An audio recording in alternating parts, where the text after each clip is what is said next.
Hey, your New Year's resolution is to lose weight, and you can get there faster than you think with Ideal U. Go to idealu.us now, and you can lose 20 pounds in just 30 days. Whether your resolution is to lose 10 pounds or 100 pounds or anywhere in between, Ideal U works, and it works fast. I lost 10 pounds in the first 10 days. I lost 60 pounds overall, and I got to eat real whole food, not shakes or bars, and that's why it's lasted. I'm 2 years in, and I've been able to keep the weight off. First time in my life I've been able to be successful at weight loss. So plus, you're going to get a weight loss coach that works with you every step of the way. That's why it's so successful. The coach is going to help you lose weight, and they're going to help you keep it off. Go to idealu.us right now and sign up for a free body composition analysis. That's a $150 value, absolutely free. Find out your visceral fat percentage, water weight percentage, bone mass, all of it, and so much more. But the best thing is, you're going to find out how easy it is to actually lose the weight and lose it fast. Picture yourself 20 or even 30 pounds lighter in just 30 days. Now's the time to make it happen. Go to idealu.us right now. That's idealu.us.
248-539-9797. That is the telephone number here. Wojo will join us at 9:35. A couple days ago, the College Football Hall of Fame announced some of their new inductees, or not some, all of their new inductees, including former Michigan State head coach Mark D'Antonio. Well-deserved. I think we all agree he deserves to be in there. There seems to be an exorbitant number of people in the College Football Hall of Fame, but yes, there's a lot of there's a backlog of a lot of people that deserve to go in as well. There's a massive number of much larger pool to select from than any of the pro Hall of Fames. Oh yeah, absolutely, because more people play college football. Yes, it's been around longer than yes, professional football. That's for sure. Also, Steve Hutchinson, your former teammate in Michigan, got in. Randy Moss, Larry Fitzgerald, Warwick Dunn. You look at guys and say, wait, he's not in already? Julius Peppers, one of the Selman brothers, Dewey Selman, former Nebraska head coach Frank Solich, among others. Yep. It's a great list this year. Let me ask you a question. Mm-hmm. I tried to find, I couldn't because Wikipedia screwed up or whatever. Is Barry Switzer in? I would assume so, right? Is Jim Tressel in the College Football Hall of Fame? I don't know. And the reason I'm asking this is, I would assume that when it comes time to make the decision, when the guy retires, whenever that might be, that Jim Harbaugh would be. Yes, he is in the College Football Hall. Barry Switzer is in the College Football Hall of Fame. What about Jim Tressel? Well, let's look. So Switzer, now, did Oklahoma go? They didn't go on any probation when he was there, did he? Did they? Jim Tressel is also in the College Football Hall of Fame. So to me, I'm not going to sit there and say, well, what Tressel did, today would be legal, so it's no big deal. Right. At that time, it was not. Yes, right. So the question is, and it's a pretty obvious answer, probably shouldn't even ask the question. Is Jim Harbaugh a College Football Hall of Fame member? Absolutely. Yeah, I think he will be. I don't think there's even a question. Successful head coach, national champion, and I don't know if they combined, but he was also a pretty damn good player too, right?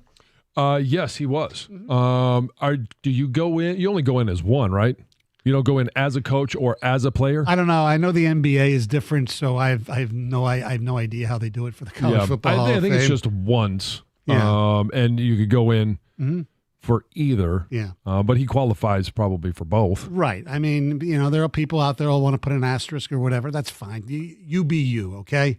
I don't care. He deserves to be in the Hall of Fame. Now, speaking of which, the asterisk, so to speak, if Michigan does indeed get sanctioned, or they have to vacate wins, which I don't think that's going to happen, let alone the national championship being taken away, which they can't by the NCAA because the college football playoff decides it. So you don't have to worry about the NCAA. Question I have is, for Michigan fans, was it worth it?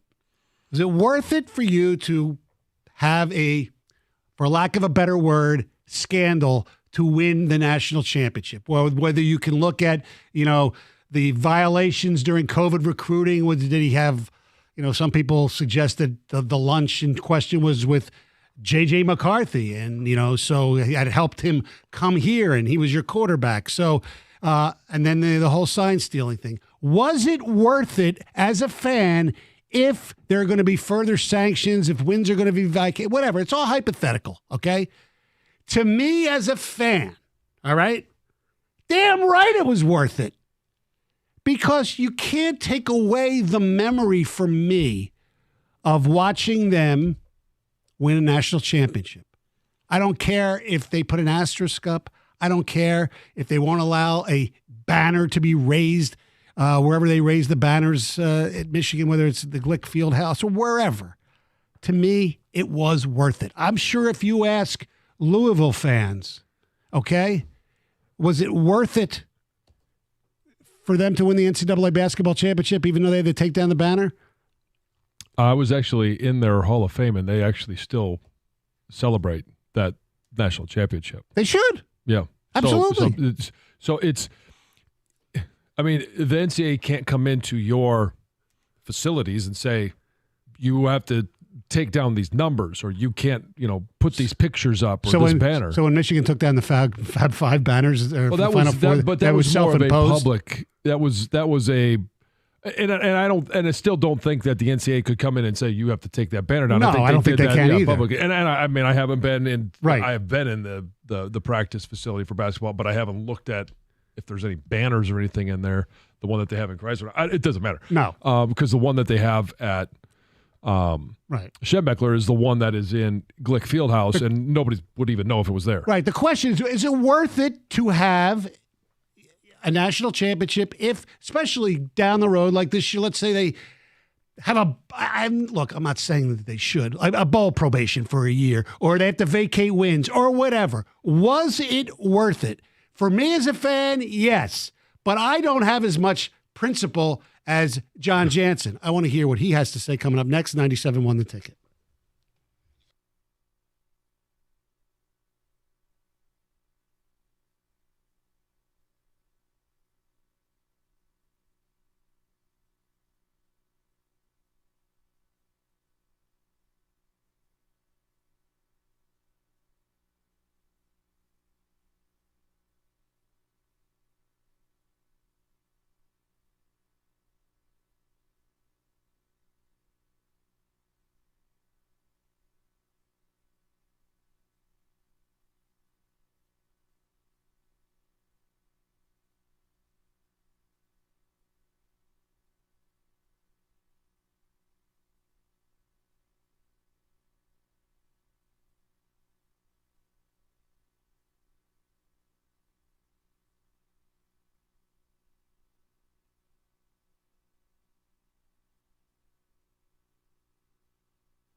Two 248-539-9797. Asking the hypothetical question, if Michigan gets, sanctioned more severely than they already have, the self-imposed 3 games for the COVID recruiting deal and the 3 games from the Big Ten for the for Stallions Gate, whatever you want to call it. If for some reason they decide to do more, I don't know, can't go to a bowl game next year, whatever. It's all hypothetical. As a Michigan fan, was it worth it? And to me, it absolutely was. I know what I saw with my eyes. John, you certainly are a man of much more principle than I am.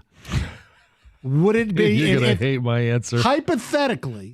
I'm not going to do the hypothetical thing because I don't know. But I don't know. I don't know what are the details of what happened in this COVID recruiting situation. Does the penalty fit the crime? Or are they simply just coming after Jim Harbaugh because they have some disdain for Jim Harbaugh? And I don't necessarily know that I buy that either. Okay. So I've got to figure out what it is, what are the details, what actually happened before I can give an answer to that question. So hypotheticals have to play out too? Well, of course they do. Yeah, I mean, it's not even a fair question to really ask or answer because I don't know, if I don't know what the pen or what the violation was. All right, so I'll play the full hypothetical. Oh. They cannot. They have a bowl ban for next year. Okay, that's it. That's what they decide. Okay, that's fine. That's the penalty. Yes. Was it worth it for that penalty? What did they do? Okay, let me. Maybe I'm not. This whole thing has been so hard for me to get. Because I think, I'm sorry, Tom, but I think it is much more than a cheeseburger. We've heard it's not just the cheeseburger, right? Exactly. That's what people are saying. I'm not. You think it's more than that, obviously. If it's a cheeseburger, right? Then do I think they should? Would I regret what the results were? No. Okay. It's more than that, but I don't know what more than that is. It doesn't matter. The whole cheeseburger thing's just lazy, though. Right. Yes. There's zero doubt they committed a violation. Right. During the COVID because they admitted period. it. Okay, right, exactly. And the same thing here, they broke a rule with Stallion. So they deemed the COVID thing as a level 1. Right. Is that fair? Does that get appealed to a level 2? Does the Stallions thing, is that a level 1? I think if the NCAA comes down and says that that's a level 1 too, that they will combine both and the punishment will be significant, and that's the way you vacate wins. I don't think a bold ban's on the table. No, you're penalizing the future. They've tried to get away from that. True. 248-539-9797. Or maybe this is a fairer question. Well, maybe not. I'm saying, is it worth all the scorn and all that stuff? Yeah, it was, because who cares what people have to say about you? So, yeah, like I said, it's worth it for me. I mean, if this is proven to be this Stallions thing that they actually gained, if they can somehow prove they gained a significant competitive advantage, that's a really big deal. Right. I don't think that's going to happen, but I don't know. I can't rule it out. Here we go. Here's some ticket text. Absolutely worth it. Go Blue. That's Ben from Ann Arbor. I'm a State fan. Of course it's worth it. I would take a scandal and a title any day. Dave from Warren. We are all scandalous. So no. Yes, because regardless of the results on the field doesn't change. The games have been played. Go Blue. Spartan fan here, and I will say without a doubt, it is worth it. Championships are beautiful moments that last a lifetime. I want everything Michigan has right now, even the asterisk. And hey, if they have to vacate wins, that just means you get to celebrate 1,000 wins twice. I mean, are they going to be forced to vacate wins this season? I mean, they just beat 4 top 10 teams. Right. Yeah, but that was all after that. Exactly. So that you would believe that this was very minor violation based on that. Personally, I think if they have to vacate anything, I think it's last year. It's not this year, because they basically didn't really, if you want to use the word cheat, I don't think they cheated for this season. Or at least they certainly, the first 3 games. Well, didn't need to. Right. I mean, heck, I would vacate the college football playoff appearance from last year. Yeah, exactly. Who cares? Right, you're right. I'd like to vacate that from my memory. Yeah. Michigan just JJ would be undefeated. Yeah. Greatest quarterback. Michigan vacate is 1 loss. Yes. Michigan just needs to accept, just like every other program, they aren't clean. Clean college programs don't exist. Well, without saying that, they did by self-imposing, right? Yeah. If the worst happens, Michigan will win a championship with 0 wins. I think fans will be fine with that, John and Lake Orion. Yes. You're right. They'll be the only team to win a national championship with no wins. I mean, last we knew, Connor Stallions wasn't cooperating, right? Connor Stallions. Yeah, I honestly I don't know. That's People are buying him beers report, everywhere, though. Well, I would actually say if he cares about Michigan so much that he should fully cooperate and come clean. Yes. I think he's got a couple screws loose, so I don't know what he is going to do or not. Unless he knows that other people knew. That's why those screws fall out of his vacuums. Yeah. They're refurbished anyway, right? You took wins over integrity, leaders in best. LOL. Okay. I mean, that's the question. And some people, I'd like to know where this person is a fan of, and if how the hell they would do it. I know the people who are really up in arms about this, they understand and they would take it too. They just don't want the arrogant Michigan hoity-toity, we don't do anything wrong. And there are a lot of fans who believe in that. That's the problem. If you don't care that you are now looked at as cheaters and are the most hated villain in all of college football, then yeah, it was worth it. Yeah, there's nothing wrong with being a villain as long as you win. Yeah, I mean, Brad Holmes wears the sweatshirt all the time. For me, it was worth it. The memories will always be there, and the infractions in my mind were minor. If they were more severe, I might feel differently. If they had the other team's playbook or were paying recruits prior to NIL or using steroids. The allegations are subjective. And given the record after the Stallions news broke, no one can say what they did actually gave them a competitive advantage, Russ in a car. Yes, I agree. But you can say by letter of the law, they cheated against Rutgers. So that game should be vacated. I don't believe that, but if you want to go by, like I said, the letter of that law. Mario in Windsor, what's up? Hi, Mike. John, how are you guys doing? First-time caller to your program. Appreciate you taking my call. Thank you. Guys, I'm wrestling with this, and I'm hoping you can help me out. You guys are much smarter than me. I'm a longtime Michigan fan. I've been a fan. I mean, I'm 62 years old. I've been a fan since the Bo Schembechler days. And obviously, Jim Harbaugh played under Bo Schembechler. I'm ecstatic about the championship. Don't get me wrong. But I'm so sick and tired of all the drama that's been brought to Michigan by the actions or inactions of Harbaugh and others associated with whether it's his staff, etc. I'm almost to the point where if he leaves, it wouldn't bother me at all. You know, bring in Sharon Moore or whoever to coach next year.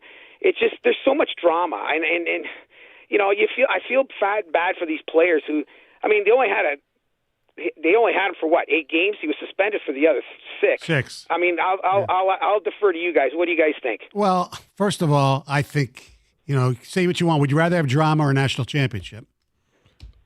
Well, obviously, I'm happy with I'm not going to be a hypocrite. I'm ecstatic for the championship. Look, don't get me wrong. Ecstatic. Look, I think but many of us. What's going to happen next year? Suppose he signs the contract and comes back. How many more years are we going to endure other things similar to this? Well, yeah, we have to decide. And look, I don't like the dalliance every year with the NFL. I don't like that stuff either. Sometimes, even though that bothers me too. Even though we talk to him every week, it's kind of weird in a way. But I've gotten to accept that. And you know what? If you win games, if the players love them, who does it really make a difference what we think of them? No. It does. I mean, we can have our opinions. Anybody can have their opinions. Yeah. And, I mean, so there's always some type of drama, right? Whether it's the Minnesota Vikings, it's Denver, it's a contract. He's going to take less. He's going to let his contract finish out. Then he's going to take less. Then he's going to sign a new contract. Like, I mean, the drama this year could be that, maybe he does take an interview with an NFL franchise. Maybe he comes back. Maybe there's a contract offer. Maybe he doesn't sign that contract offer. He is still under contract for future years without any type of extension. I mean, there's a handful of ways that this could go, and we probably haven't even actually named the one way that it will go because it's Jim Harbaugh. Yeah.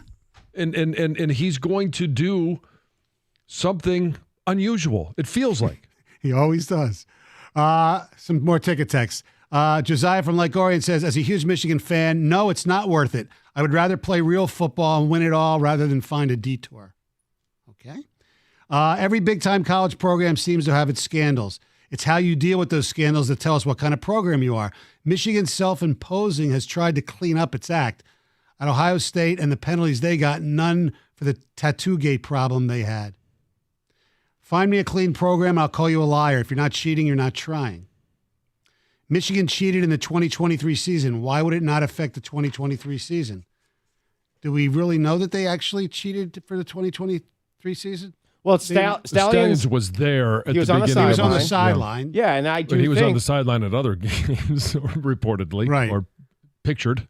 The one that always bothers me is the one how close he is to Minner down in Columbus last year. That's the one where I'm kind of like, okay, seriously, what's this guy that close to the defensive coordinator? That always bothered me. It just kind of was a red flag, I don't know. And so, if he was doing that earlier this year, I agree. I guess that argument can be made. I saw a big boost. You vacate wins from this season and still be national champions because it's not affected by the NCAA, right? It's not ran by the NCAA. I saw a big booster on the sideline at the Rose Bowl the entire game near the coaches. No big deal. They auction those opportunities off to raise money for NIL. I know. So I'm saying it's no big deal. So they were on the plane. Raise money to purchase tickets to other games. Sign stealing is legal. Michigan is guilty of illegal scouting. Only haters want to make it bigger than it is. Well, they're tied together, but yes, technically you are correct. What's funny is nobody ever talks about how many times the Patriots got caught cheating. They only talk about how many Super Bowls they've had. No, that's true. Spygate and Deflategate have been talked about. Sure, plenty. But the very minuscule conversations about those. It's not more during about, the time period. It's more it wasn't about the great. What are they talking about now? When's the last time you heard anybody bring up Spygate or Deflategate? Right, they're all talking about Bill Belichick. What is he going to do now with the New England Patriots? How are they going to let such a great and maybe the NFL's greatest coach leave? But in 7 years, are we going to still talk about Connor Stallions? No. Just like when Deflategate happened, I mean, that was the hugest story of the world. And actually, he played better when the balls were regular, when they weren't deflated. The level 1 is because Jim was misleading. The cheeseburger was level 2, and it's all well worth it. Go Blue. All right. 248-539-9797. 9:35 will be joined by Wojo. He's always worth it, no matter how many violations you have to take.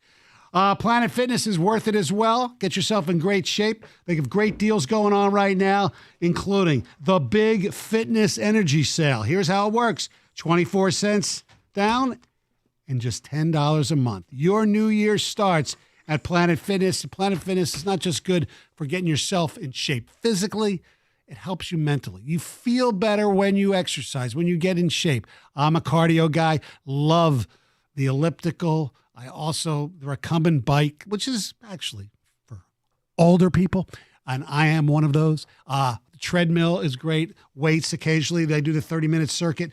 And, it's a clean atmosphere, and there's 50 locations in Detroit with some big changes going on right now. You got all new cardio at Dearborn, Belleville, Oak Park, Southfield, new strength equipment. The Livonia 5-mile location, Commerce and Shelby Township on 23-mile. The new location on Highland Road in Heartland is now open. Be a Black Card member and you get all the locker rooms available and, access to all clubs all over the world. Planet Fitness. Join in any club or online at www.planetfitness.com. It's a judgment-free zone.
248-539-9797 is the telephone number.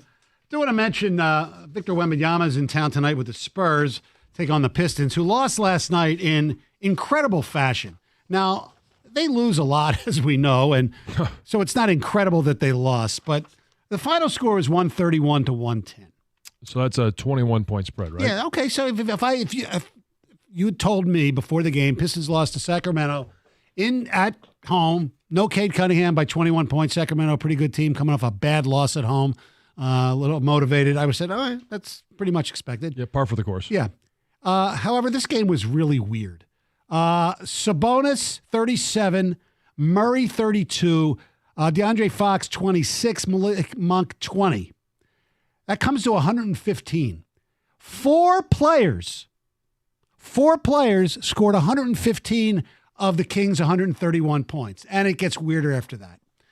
The Detroit Pistons led at one point in the first quarter by 20 points. They ended up leading 47-28 after one. Okay, so that's 19 points, right?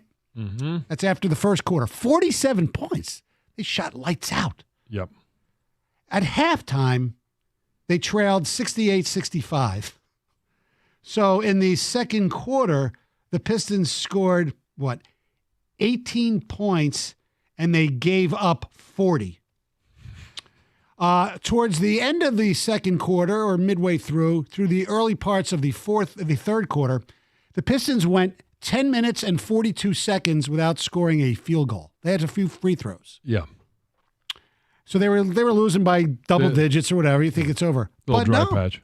This was a fiery, feisty group. They didn't quit. They came back. They tied the game at 101 with 9:34 left to play. I'm sitting there watching. All right, it's a different finish. They'll probably lose, but, no Kate, I expected, but at least this is good. It's a game of runs. Yes, damn right. It's a game of long runs. So it's 101-101 with 9:34 left. They were outscored 30-9 the rest of the game. Oh, so Sacramento had the less run. 30-9 to end the game.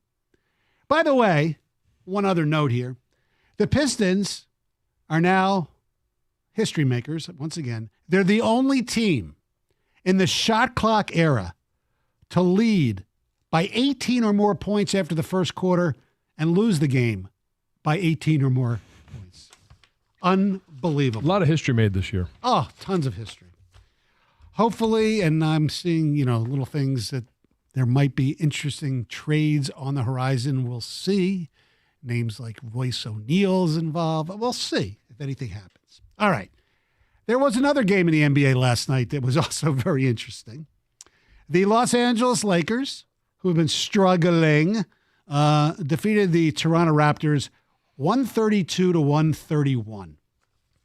Now, the Lakers shot 36 free throws in the game. The Raptors shot 13. In the fourth quarter, the Los Angeles Lakers shot 23 free throws. In the last 4 minutes of the game, the Lakers shot 19 free throws.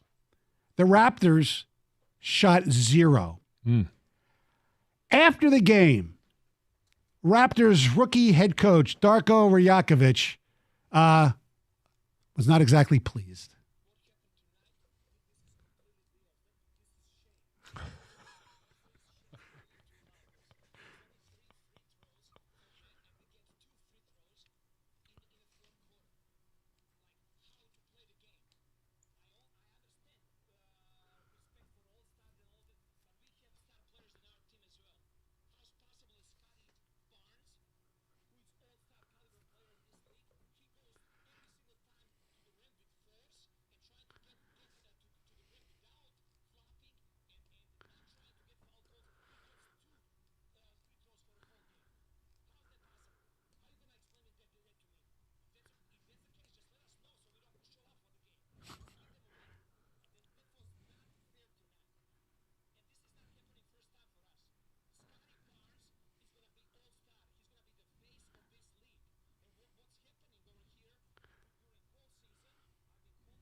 He's right. The only thing you might this is Scotty Barnes is not going to be the face of the league. He's probably going to be the face of the team.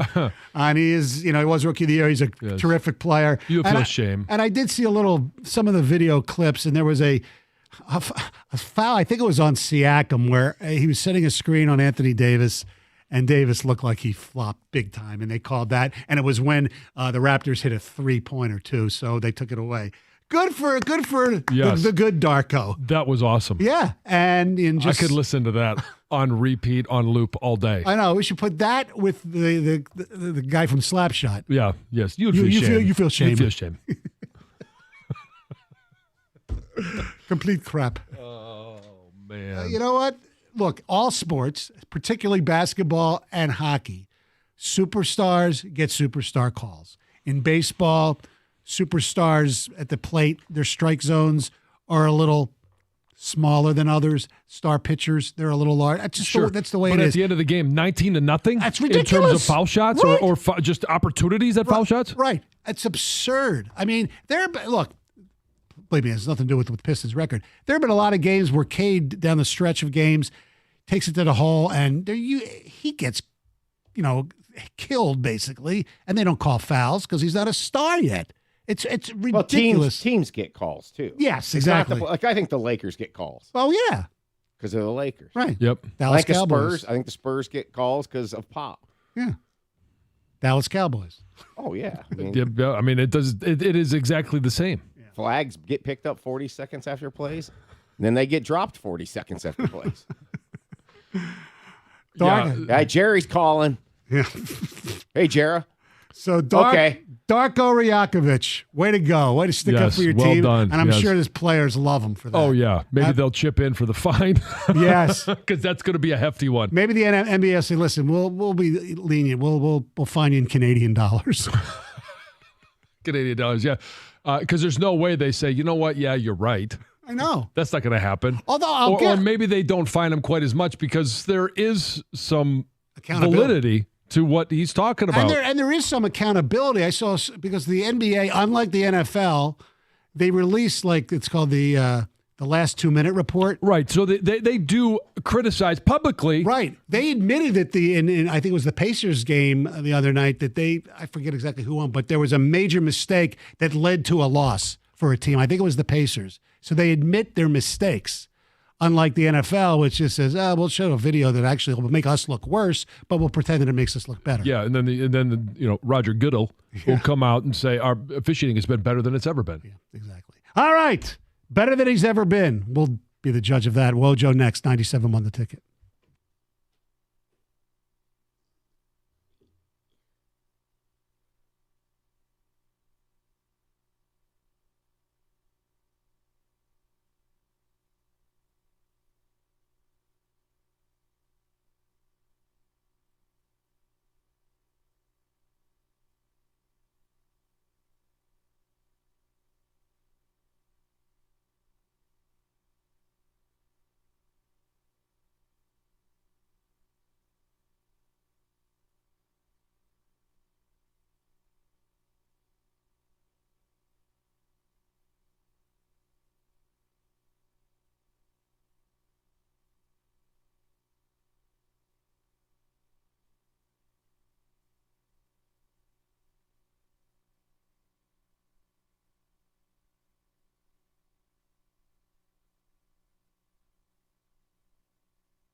I wonder if they had good sandwiches in Houston. I know, John, you said the food was very good in Houston. Food was amazing. And I'm sure this guy doesn't, he doesn't like food too much. Wojo joins us. How are you? Well, let me say one thing real quick, fellas, if you don't mind. Happy New Year! Woo! Well, we do mind. Yes. Are you back? Oh, no. Oh, no, I'm never coming back. No. You're just going to work remotely from wherever? Is this the where in the world is Wojo? You got the Texans have a home game. That's true. Well, you do know this. Jansen knows, and I'm sure Stoney does. I have been just inundated with jalapenos. They love the jalapenos here in Houston, and it's in everything. I had jalapenos in my coffee today, I think. So I'm never leaving. I love the jalapenos. Do they have jalapeno flavored gin? That is a great question, Stoney. Thank you. I did not find that yet, no. I had jalapeno bread pudding. It was unbelievable. No, amazing. It really is amazing. But yes, I'm heading back today, and I assume the city back there is still standing, even with the impending arrival of one Matthew Stafford. Still standing. Everybody's okay. Everybody's calm. Yes. We talked about if you are a Lions Matthew Stafford fan and have a Stafford jersey, you should not be wearing it to the game. You wait if you want to do it. If you want to do it next year when they come in for the regular season. Fine. Or tape over the nameplate and put somebody else's name on there. Probably most importantly, probably JMO. Right. That said, there should not be a public ban. You just should have enough common sense to realize it's the playoffs. He's the enemy for this game. No. You said one thing wrong there, Stoney. What? There should be a public ban. No. This is where your police need to step in. Don't you think? No. Your security? No. Is that too far? Yes.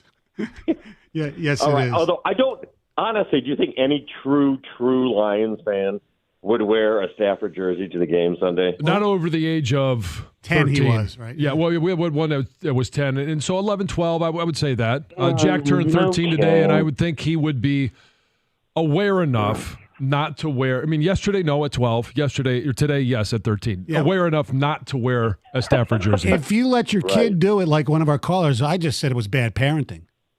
No, that's true. I would agree with that for sure. Mm-hmm. Oh, yeah, we're setting rules coming up for the big game on Sunday in the aftermath of the big game on Monday down here. Oh, yeah. Yes, indeed. All right. I don't know what your prediction was. I assume you picked Michigan to win the game.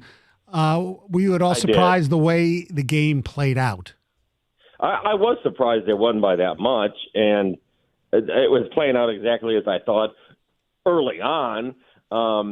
But Washington, they beat up Penix pretty good. I know they only sacked him once, but I think they got 17 pressures on him, and he was really worn down. And that Michigan secondary, I mean, two of the greatest underrated players, I think, in recent Michigan history, Mikey Sanderstill and Will Johnson, although you can't really say Will Johnson's underrated because he was a 5-star and everything else, but they were pretty damn good. And the other thing about this Michigan team, and John, I'm sure you've talked about this, as great as that defense was, I mean, they could handle any kind of offense, which wasn't always the case with great Michigan defenses, but they're a tackling machine. Like in open space, I think they missed one tackle in opening space on Monday night. Saab, yeah. Right. And beyond that, with those receivers and that quarter, that was the key. And they did their job well and flummoxed the Huskies when all really the Washington players could say afterwards were, we beat ourselves. We didn't. There were plays and we didn't make. They did have a couple of wide open passes that Penix missed, but 34-13, it just falls in line with a lot of other dominant performances. And Seals, you'd have to say, and I don't know if Jansen has disagreed, but metrically and statistically, you cannot disagree, the greatest team in Michigan history. Uh-oh, did I say something wrong? No. Stoney had his finger up like he was going to say something. No, I thought you were going to say the 97 team. But no, I haven't disagreed with it. No. I mean, we could debate that and argue that, but I mean, in 97 we won 12 games. Right. We weren't exposed 3 more times to go on and win. I mean, for the length, to we stay never healthy. want to see you exposed. Oh my! Yeah, I know. How about that? I mean, shots already. Well, that's indecent. Yeah, but 15 wins. I mean, that's a hell of a task to do, even if you've got a great team. Yes. And you could sit there and talk about the schedule, and you could go position by position. Like they didn't have a Charles Woodson.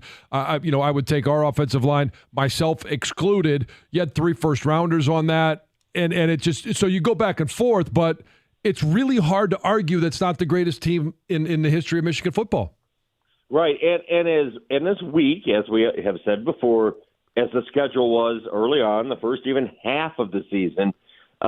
It doubled down a bit after that, with the absence of your head coach for 3 games as well, added to it. And maybe Penn State wasn't as good as thought, but Ohio State, Alabama, and Washington. And it is funny because sometimes people will minimize who they beat because they beat them so soundly. And again, just to go back to 97 for a second, I think Washington was a more daunting foe for Michigan than Washington State was back in 97. Not that we need to keep making that comparison, but I think everybody, myself included, gets so wrapped up in what's Harbaugh going to do, what about the NCAA and everything else. We sometimes lose track of just acknowledging and defining how great they really were. Like, they trailed in the fourth quarter one time all year, like once. And they didn't trail at halftime at all year. And again, you can say some of that's the schedule, and I'll buy that halfway, but not all the way because they were dominant to the end. And I think there is a misconception in regards to if you're trying to talk about who the greatest team is. Like that 97 team, I have been waiting and begging for another team to win a national championship. Right. And the general progression of things is the next team that does it should be better than you were. And it's okay that they are a better team. I'm glad you have that attitude. Now, Bojo, you mentioned it, so I'll ask you, from a fan's perspective, national media, whatever, is the championship tainted at all if they get sanctioned more severely, number one? And, of course, you brought up Harbaugh, so what's your gut on that? Yeah, well, it'll always be tainted in some people's eyes and minds, and that's just how it works, and I totally get that. I mean, I think I wrote to when it all first broke that it's going to end up being tarnished. There's a difference between saying that and saying that it was illegitimate or it wasn't genuine or it wasn't real. It was genuine and real, and you could just, if everyone wants to go on when the scandal broke and Connor Stalions came out and what they did going forward, this will be the test.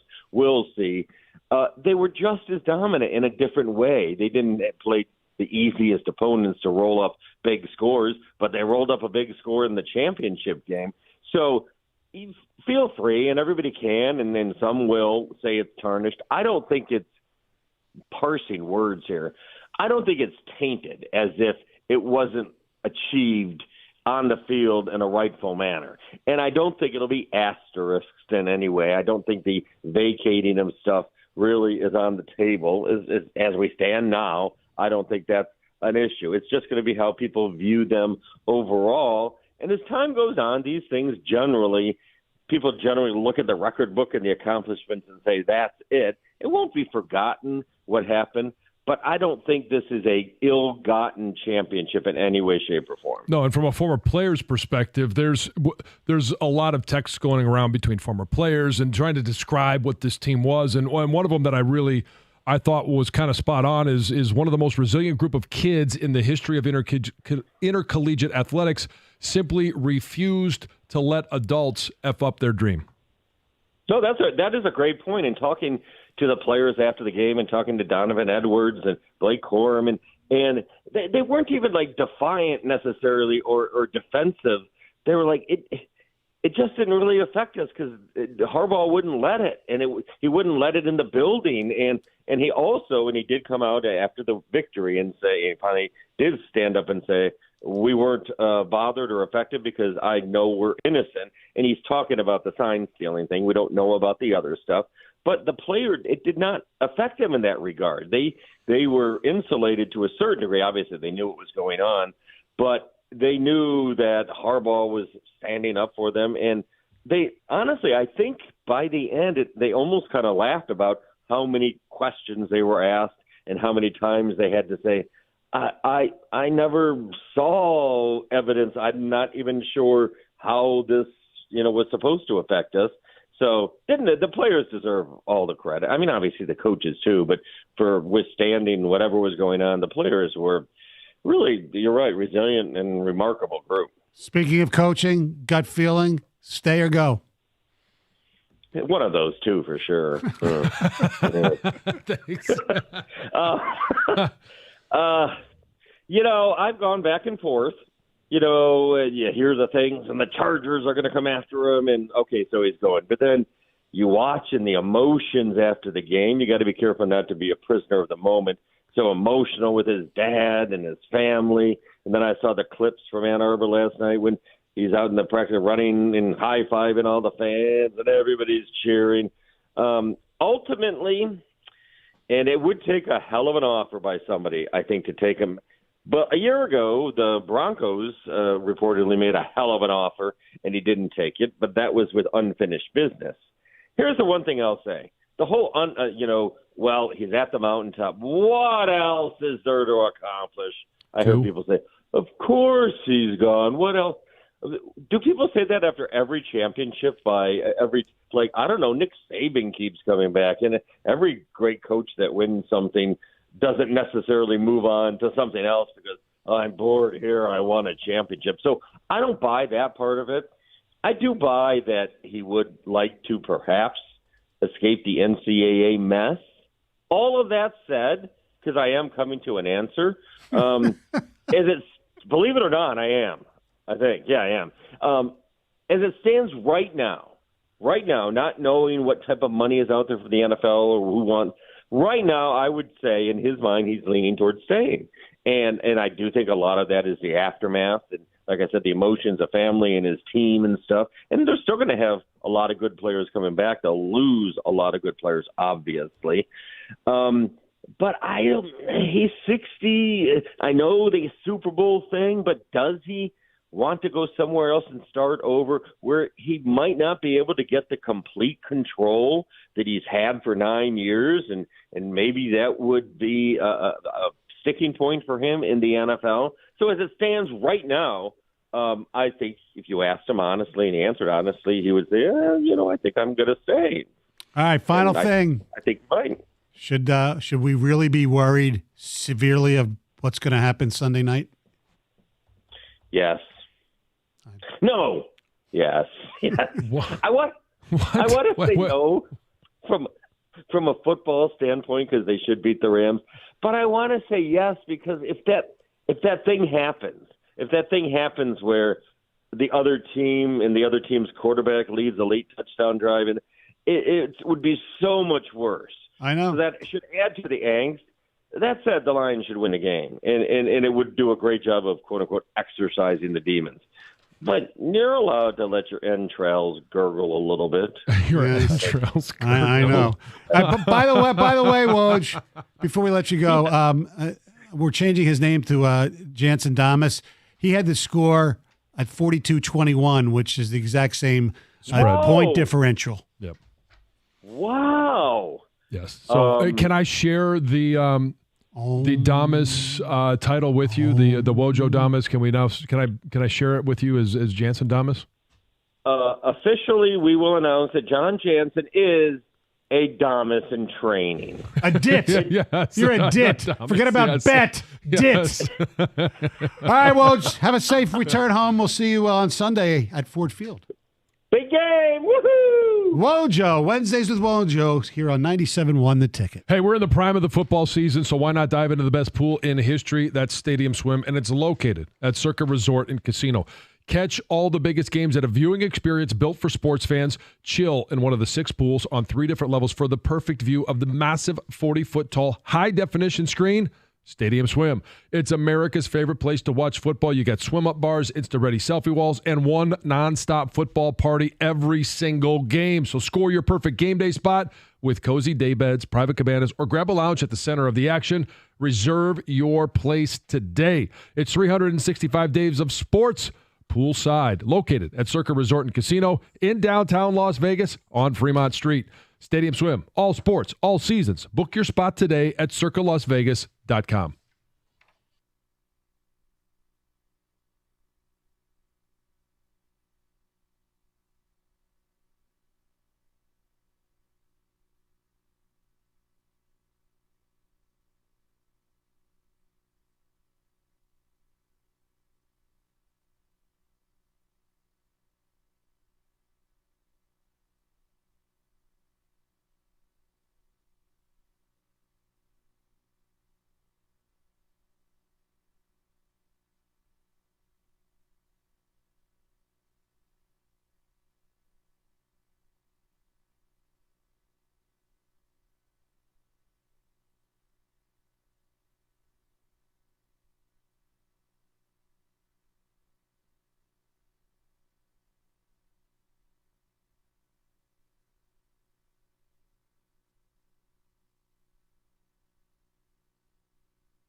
248-539-9797 is the telephone number.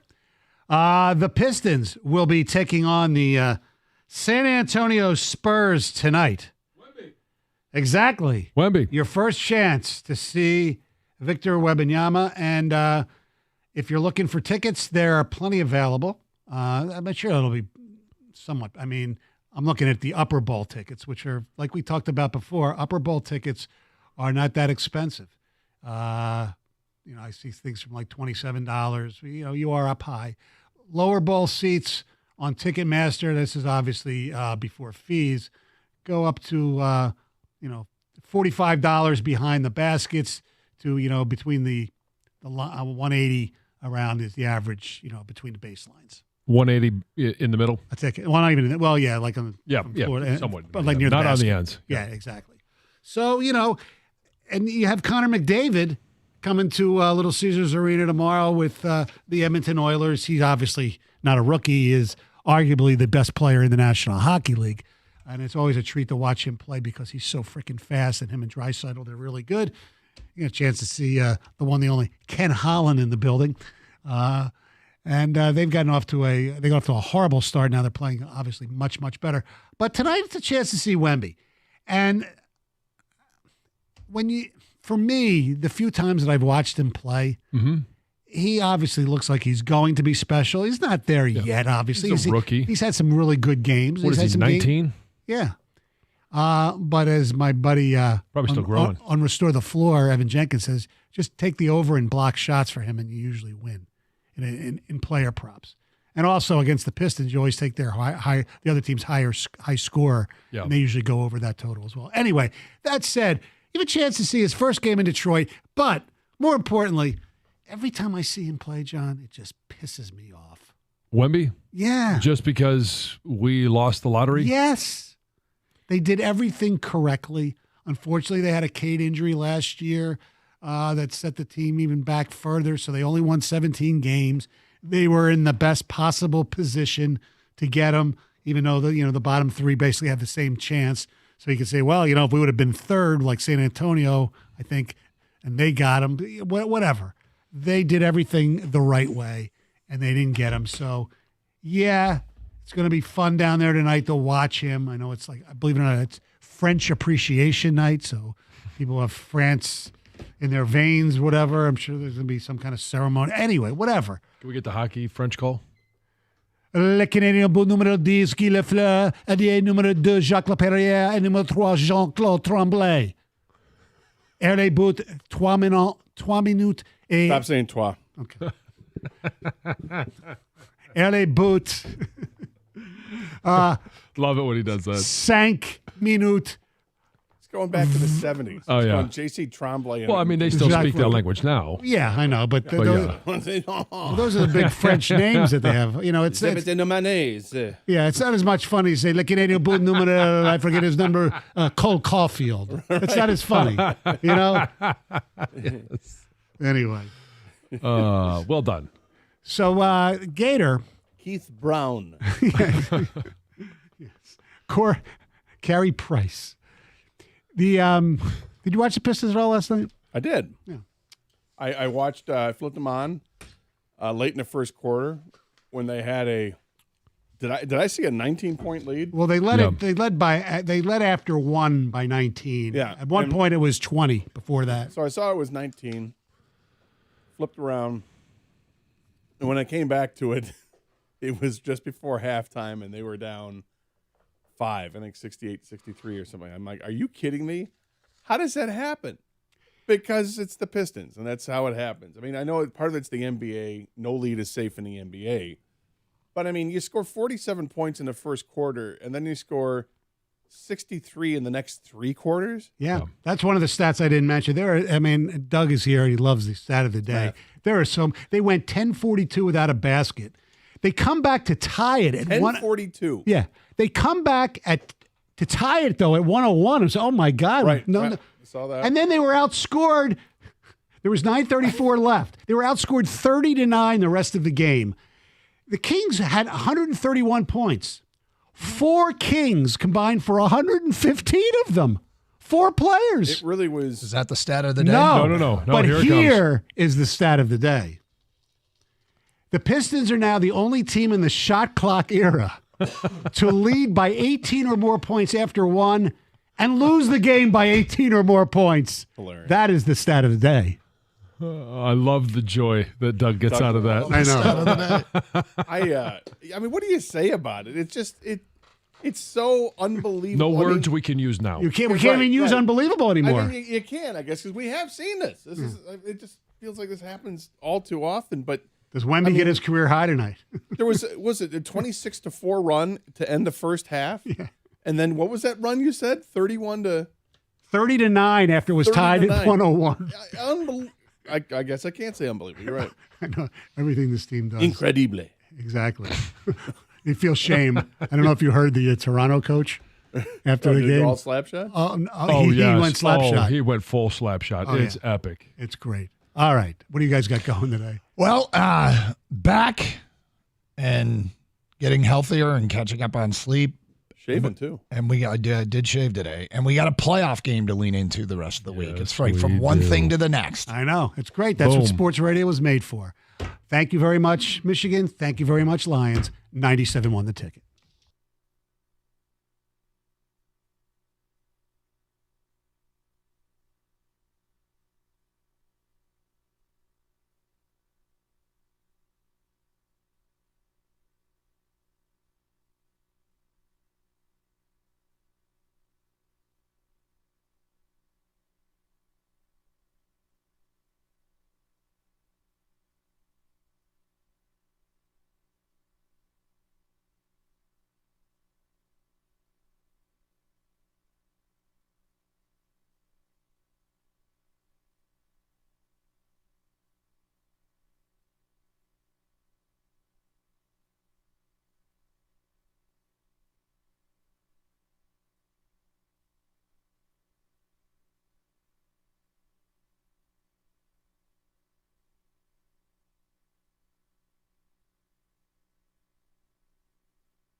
Hi. Sorry. Still getting Hey, man, I haven't seen it in a while. In person. Yeah. It's been a minute. I mean, we started the new year off like, hey, we're going to be together. Not so much. Doug's got to go to Houston. Yep. It's a fun trip. A lot of work, ton of work, and a bit exhausted coming back. And we hit the ground running because we've kind of crested the week here. And I know that people still want to bask in the glow, Michigan fans, and go for it at 248-539-9797. But the reality is there's another huge story, and it looms, and it's as big. I mean, it's the Lions. It's bigger. The Lions going for a Super Bowl. And it starts with a playoff game at home, which I still can't. I'm not even getting. I'm not used to that. Like, this feels. It's so weird to say it. It's so weird to say it. And we got our first pick. I got the first. I always notice that during the middle of the week, CBS Sports is always the first to go with a prediction. And it's John Breach. And I haven't gotten into the bulk of it. It's a long story. But at the end, the pick, Rams 27, Lions 24. So there it is. First pick from John Breach of CBS Sports goes to the Rams. And I don't care. It doesn't make a damn bit of difference what Breach or anybody else thinks. But like I really sat down today in a flight home yesterday and started putting some time into previewing the actual matchup. God forbid you put that time into sleeping on the plane. Yeah. You couldn't? I thought I was going to. People waking you up? People talking to you? No. I was sitting there and I wasn't falling asleep, even though I was dead tired. And so I was like, all right, well. Did you drink instead? No. So the flight also didn't have Wi-Fi. And I asked the question again. Did you drink instead? I did not drink. Kenny's all he's like, yeah, right? That's what I should have done. 100%. Lean into it, man. No, I uploaded some stories before the flight took off so I could do some reading. And then I did that, and then I actually successfully watched a movie. The movie selections was not deep. Okay. Recent movie? I don't think so. Okay. What are we talking, like 10 years ago? No, I'm going to have to look it up. Okay. All right. Well, I love that. This is one of my favorite parts of the show. It's the 2 times a year Doug watches a movie and try to figure out what it was. It's a movie within the last 5 years. Last 6 years. Last 6 years. Okay. So pre-pandemic movie. Mm-hmm. Genre. Is it a comedy? Yes. Okay. All right. Narrowing it down a little bit. It's something you picked out. I'm going to try to rule out some things. I don't think you're a Will Ferrell guy so much. Get Hard was one of the selections. With Kevin Hart. Yep. And I watched probably 3 minutes of that before I went, Like I said, Will Ferrell is not your thing necessarily. Although the other guys, we did watch. Yeah, the other guys in, hilarious. Step Brothers. Yeah. Well, and Anchorman.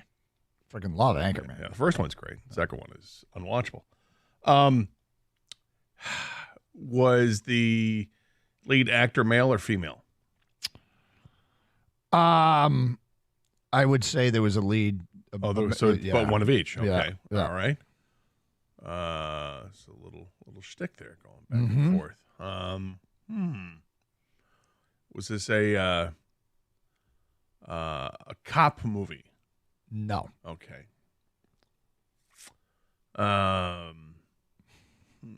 6 years. We're talking like 2018. Is the lead actress, is she fetching to quite fetching? Yes. Okay. I got to tell you, in some ways, you are so predictable. I was trying to figure this out. The lead actor, is he north of 40 years old? Yes. Okay. Mm-hmm. Trying to get somewhere here. Yep. So you got some hot actress who's probably younger, and there's an older actor. Mm-hmm. So you got a disparity in age. Mm-hmm.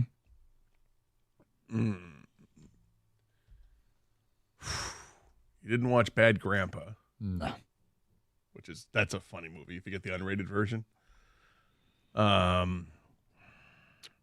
Okay, did this I don't know. I'm going to run out of questions here, and it's going to bore the audience. What'd you watch, Doug? I watched Game Night. Okay, all right. Steve Carell?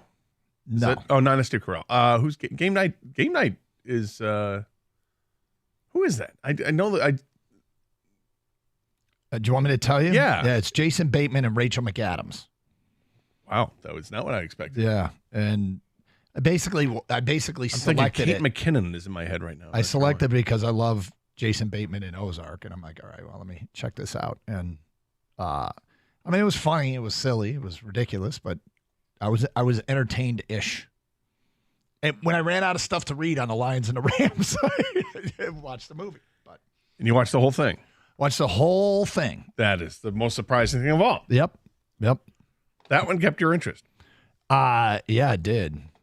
Yeah, it did. Did they have milk on the flight? Yes, they did. And my wife rolled her eyes when I asked the flight attendant, do you have milk? And she said, I don't know. I'll check, and came back with milk. Should have asked for warm milk. Then you could have fallen asleep. Perhaps I should have. But I did have no problem falling asleep when I got home. All right. Good to I'm hear. at a weird place, though, where my body still, I don't think it's adjusted from LA time. I got adjusted from a week from the and a half Rose ago? Bowl, where I was typically wake up at like 5 a.m, can't get to sleep guy. Now I'm like, my God, why is the alarm going off in the middle of the night guy? And I'm not sure that the first isn't better than the second. Waking up at 5 a.m. and not being able to get back to sleep, while frustrating, it sure is easy to get out of bed at 6:25 in the morning when you have been up for an hour and a half. When that alarm goes off at 6:25 and you feel like you just fell asleep, that is a different kind of pain, which I have not experienced in a long time. And my body clock is all kinds of off right now. But nobody cares about my problems because we got a playoff game. Lions and Rams. And indeed, Goff versus Stafford. It's a big part of it. Oh. It's a big part. Are you willing to acknowledge this now? I am willing to talk about the matchup between two quarterbacks as we normally would, regardless of who the opponent was, right? Wouldn't we normally talk about the other team's quarterback? Yes. Nameless, faceless quarterback. Right. With no backdrop of drama, no history, unless it has a relevance to the game. Right. Like, did the quarterback's wife rile up the locker room by, maybe giving out secrets? There's no effing way. There's no effing way we're doing any of that crap. We're talking about on the field, the Detroit defense versus Team X's quarterback, John Doe. Did the quarterback's wife say some things about Lions fans that may have riled up the fan base, because, he used to play here. Negative, amigo. Yeah. We got to talk about the matchup on the football field. Does which the other is quarterback's wife have a friendship with a local newscaster, and they talk about things, and maybe put it on a podcast so that we can all, listen to it. Football. We'll get into it because the Lions have a massive game on Sunday night. We'll get to some Is your favorite color Kelly green? We'll get to some roster deconstruction with Michigan and then reconstruction a little bit later on. It's Carson Anderson. We got open lines, 248-539-9797. Hey, rev up the new year with a brand new Chevy truck or SUV from Sarah Chevrolet Sterling Heights. As the #1 Chevy dealer in Michigan, Sarah Chevrolet Sterling Heights right now has a huge inventory of popular models like the legendary Silverado or the award-winning Equinox that are ready for you to test drive and take home today. So hurry into Sarah Chevrolet Sterling Heights today and get 2024 off to a great start. I recently had a test drive at Sarah. Very, very convenient. They're very easy to work with. Sarah Chevrolet Sterling Heights, 17.5 in Van Dyke in Sterling Heights. Call 87-SAY-SARAH or go to saysarah.com. Together, let's drive.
Doug Harsh, Scott Anderson, 97 the ticket. All right, so Lions take it on the Rams on Sunday, 248-539-9797. Michigan fans, you want to keep talking about what's next for this Wolverine team. I don't think we're going to get anything before there's a parade planned for this weekend, and my guess is they will it probably won't be any announcements. Any declarations for the NFL for those players has to be made by the 15th, and there were some guys that said they're going to the Senior Bowl that had eligibility left. Braden McGregor, I think Ladarius Henderson had a year. And then Shane Ristel, Mike Barrett, some that were expected. But anyway, long story short, we'll get into that a little bit later on. But Sunday night, Lions host the Rams. Lions favored. I mean, look, in a normal week build-up to a playoff game, in a playoff kind of week here in Detroit, there would be a lot of talk about, your concerns, the coaching matchup, and yes, the quarterback matchup, even though they're not on the field together, right? It's not like it's literally Stafford versus Goff, because it's not Stafford versus Goff. It's Stafford versus the Lions defense, and it's Goff versus the Rams defense. It's Stafford and Ben Johnson. Stafford. Yeah. And look, McVay has some knowledge of Goff. I don't think this would be considered one of Stafford's better seasons, and he's 35 years old. And Goff is 29, and I think this is one of his better seasons. But neither of them thrives under pressure. And I don't mean like the pressure of the game. I mean actual on-the-field pressure. They have some similarities in that way. And they both found a way to win with what has been given them. When Stafford got to L.A., right, he was given, a star-studded, ready-to-win team. Goff has been more of a build-up to this thing here in Detroit. If you just take Goff on face value of what has happened here at Detroit and sort of not talk about, the struggles he had in L.A., and the struggles he had in L.A. helped shape the perception of who Jared Goff would be in Detroit. And it's amazing. Like, the Lions traded for their future quarterback. This was how it was billed. When this trade went down in, March of 2021, it was it March? I think it was. I thought it was like January. I thought that was quick. I did too. March 18th, 2021. I was going to say, but then again, I also remember when we did our first interview with Jared Goff after the trade, I remember being in my backyard doing the show from the back patio. So, yeah, March makes sense. Okay. Must have been an unseasonably warm day. So, anyway, when that trade went down, whatever it was, I don't want to get right back if the date's wrong. No, you're right. March. But when that trade went down, it was the Lions restocking with their future quarterback, one of the 2 draft picks that they got back from the Rams. Right? They were going to draft their next quarterback. And the most amazing thing happened. The bridge quarterback turned into the next quarterback. Yeah. In all way, shape, or form, this was the best case scenario. An unexpected development in most of our minds. I remember Brad Holmes doing what any GM would do. They just got back a high-priced quarterback. And what did Brad Holmes say about it? Well, we don't look at him that way. And we were all like, yeah, Brad, cool. Anyway, so you've got all these draft picks now, and you can either use them to take a quarterback or you can maneuver up. And Brad Holmes, I would think that everybody would say it, but it sounds like, and it feels like, from moment one, I'll see, this is saying it was in January. Oh, no, that's a story dated today. I shouldn't have said the date because it doesn't even really matter. When the trade went down, that's what Goff was supposed to be, bridge quarterback. Bridge quarterback. And because he isn't a bridge quarterback, we have Jamison Williams. And because he isn't a bridge quarterback, we have Sam Laporta.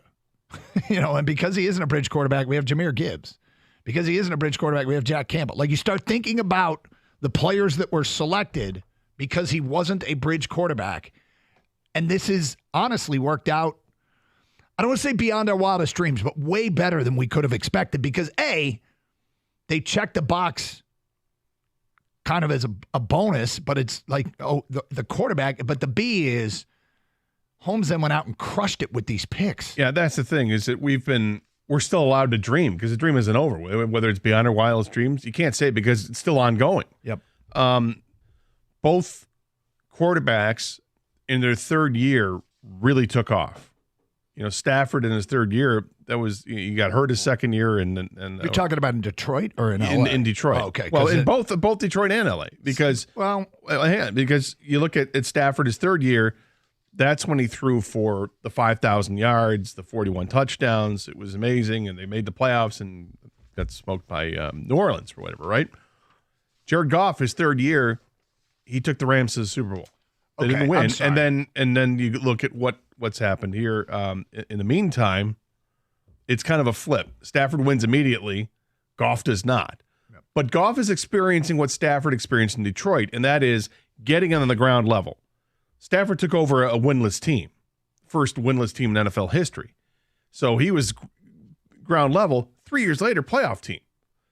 You look at Jared Goff, takes over a team that just traded away the franchise quarterback, worst team in football, one of the worst teams in football, and builds that up. And now it's third year, and he's done what Stafford didn't do, and that was lead a team to the division championship. Now, there are different routes to get there. Obviously, Aaron Rodgers was firmly entrenched with what was going on with the Packers at that point in the beginning parts of his career. Green Bay was a different foe than what they were this year and last year. But nonetheless, that's something that Goff has over Stafford. He's got a division championship. He's going to be the quarterback for a home playoff game, something Stafford never saw. So this is why we're still living this dream that can continue on, because it ain't over. They can win this game on Sunday night, advance to the next round, and who knows what's going to happen. I actually think Green Bay has a chance to beat Dallas in Dallas. So the Lions might actually host a second playoff game. That's entirely possible. We'll let it play out, obviously, and see what happens here. But it's they're going to have to take care of business on Sunday night, and you can't help but match up the quarterbacks because of the history. You have to. Sure. Yeah, and look, can't ignore it. I'm going to very reluctantly get into some of the dripping with intrigue drama, but when I'm trying to do this nameless, faceless, because it's a quarterback that has proven himself in the postseason at Stafford. It's a coach in McVay that's proven himself in the postseason versus a quarterback that has made a Super Bowl run. Goff did make a Super Bowl run and won a playoff game in another year.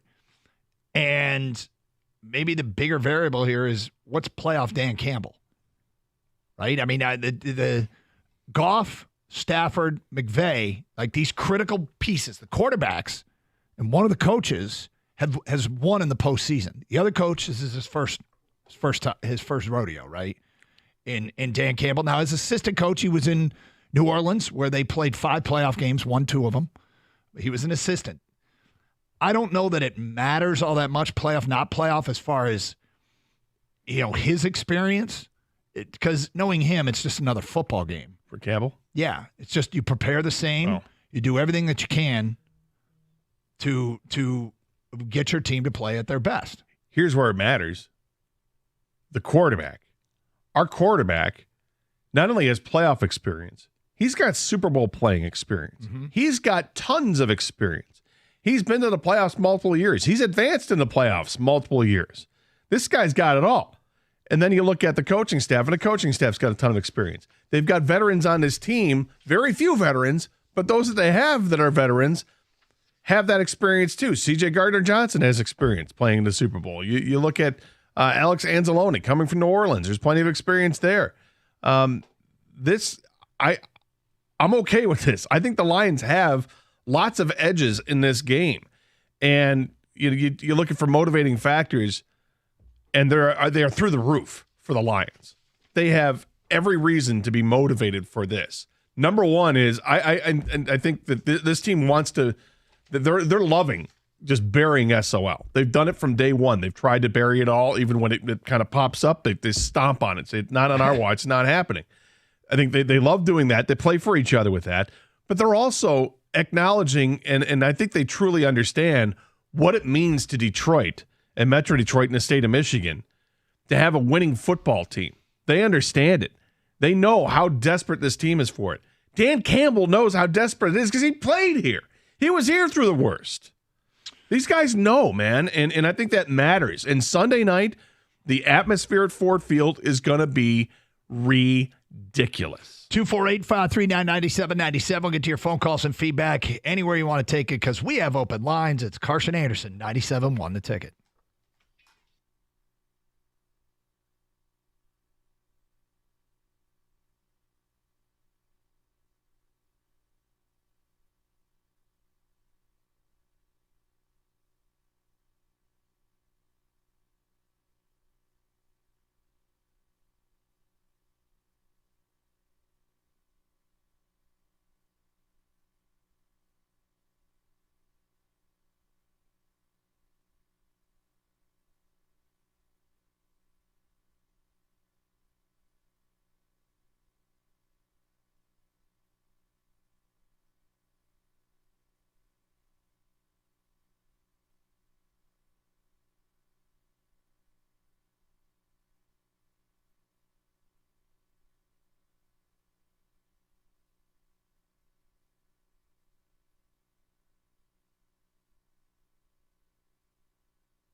Doug Carr, Scott Anderson, 97.1 The Ticket. Open lines, 248-539-9797. Sunday night, 8 p.m. Lions, Rams, NBC, Sunday Night Crew. Game day. Playoffs. It's going to be playoffs. It's going to be cold.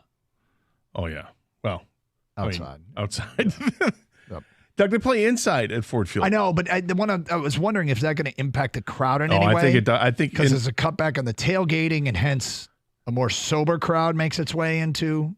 And it's because we want you to be drunk as possible. No, not really. Well, when we say cold, we're not talking about, it's going to be like, high 20s. I mean, it's going to be, if I'm not mistaken, I'm going to double check this, but I thought I saw something it showed was going to be. It's going to be that cold? Well, Sunday's high, the high is 18 degrees. Mm-hmm. The low is 8. It's going to be single digits because obviously the high will come in the middle of the day when the sun's out. But when this game starts at 8:15, this one starts at 8:15, Doug, not the Michigan game from the other night. So right, did I messed up? 248-539-9797. All right, let's get to your phone call. Sorry, go ahead. Monday's forecast? Yeah, there's a whole bunch of negatives in the lows and the negatives, right? Well, the low is 2 on Monday. Is it? Tuesday, the high is 8. What's the low on Tuesday? It says 4, but, that's right now. Crazy. Yes, it'll be cold. I think it'll distract people from wanting to party outside. But that means great news for all the bars and taverns down in Detroit. One might think that they are going to be jam-packed with Lions pregame and perhaps even during the game because people, I think, just want to be downtown for this one. So, do you wish it were Saturday night instead of Sunday night? Yep, very much. Yeah. I mean, look, if you had had me pick what night I don't want, what to start times I don't want personally for me work, it would be the Monday night or the Sunday night game. And it has a lot to do with the timing of the game and getting home and doing the show the next day, and being as prepared as we could possibly be for Monday's show. Monday's a holiday too.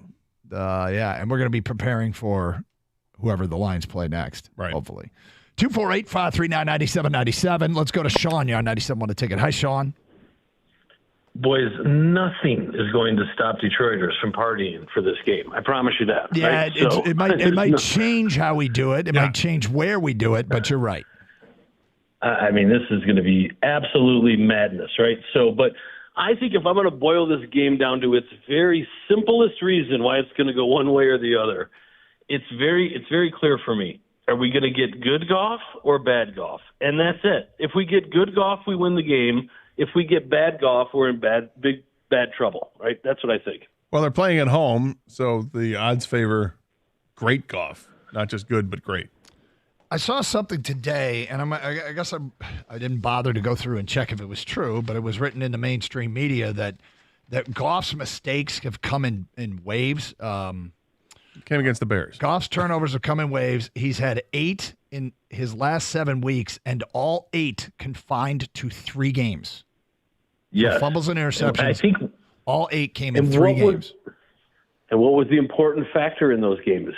We didn't have a healthy O-line, did we? No. I don't know that we've seen bad golf with a healthy O-line. I don't know that we've seen it. No, they're, I think, 6-1 with the health. They're now 7-1 with the healthy offensive line. The loss came at Dallas.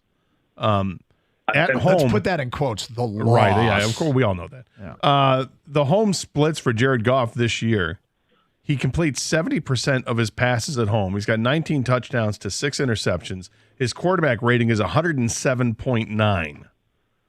And the team's record is 6-2 in the 8 home games. He's not good. He's great at home. There's a monster difference. I love me some good golf. He is accurate. Well, look for great golf, not good golf, risk. Great golf. He's outstanding. I really, really do not like bad golf, though. He needs to stay away from this game. That's all I'm saying. Nobody wants bad golf. I mean, look, the fact is, he's been pretty consistent. Like, he's been consistently good to great at home, especially, and we should expect nothing but that. I mean, his yards per carry average when he runs the ball at home is more than twice what it is on the road. He averages 0.9 yards per carry at home versus 0.4 on the road. So he's a threat. He's a threat. He's a dual threat. Needs to be accounted for. 13 yards on 14 carries at home, 8 yards and 18 carries on the road. 248-539-9797. David is next on 97.1. Hi, David. Hey, what's up, man? How you guys doing? Doing all good, right, sir.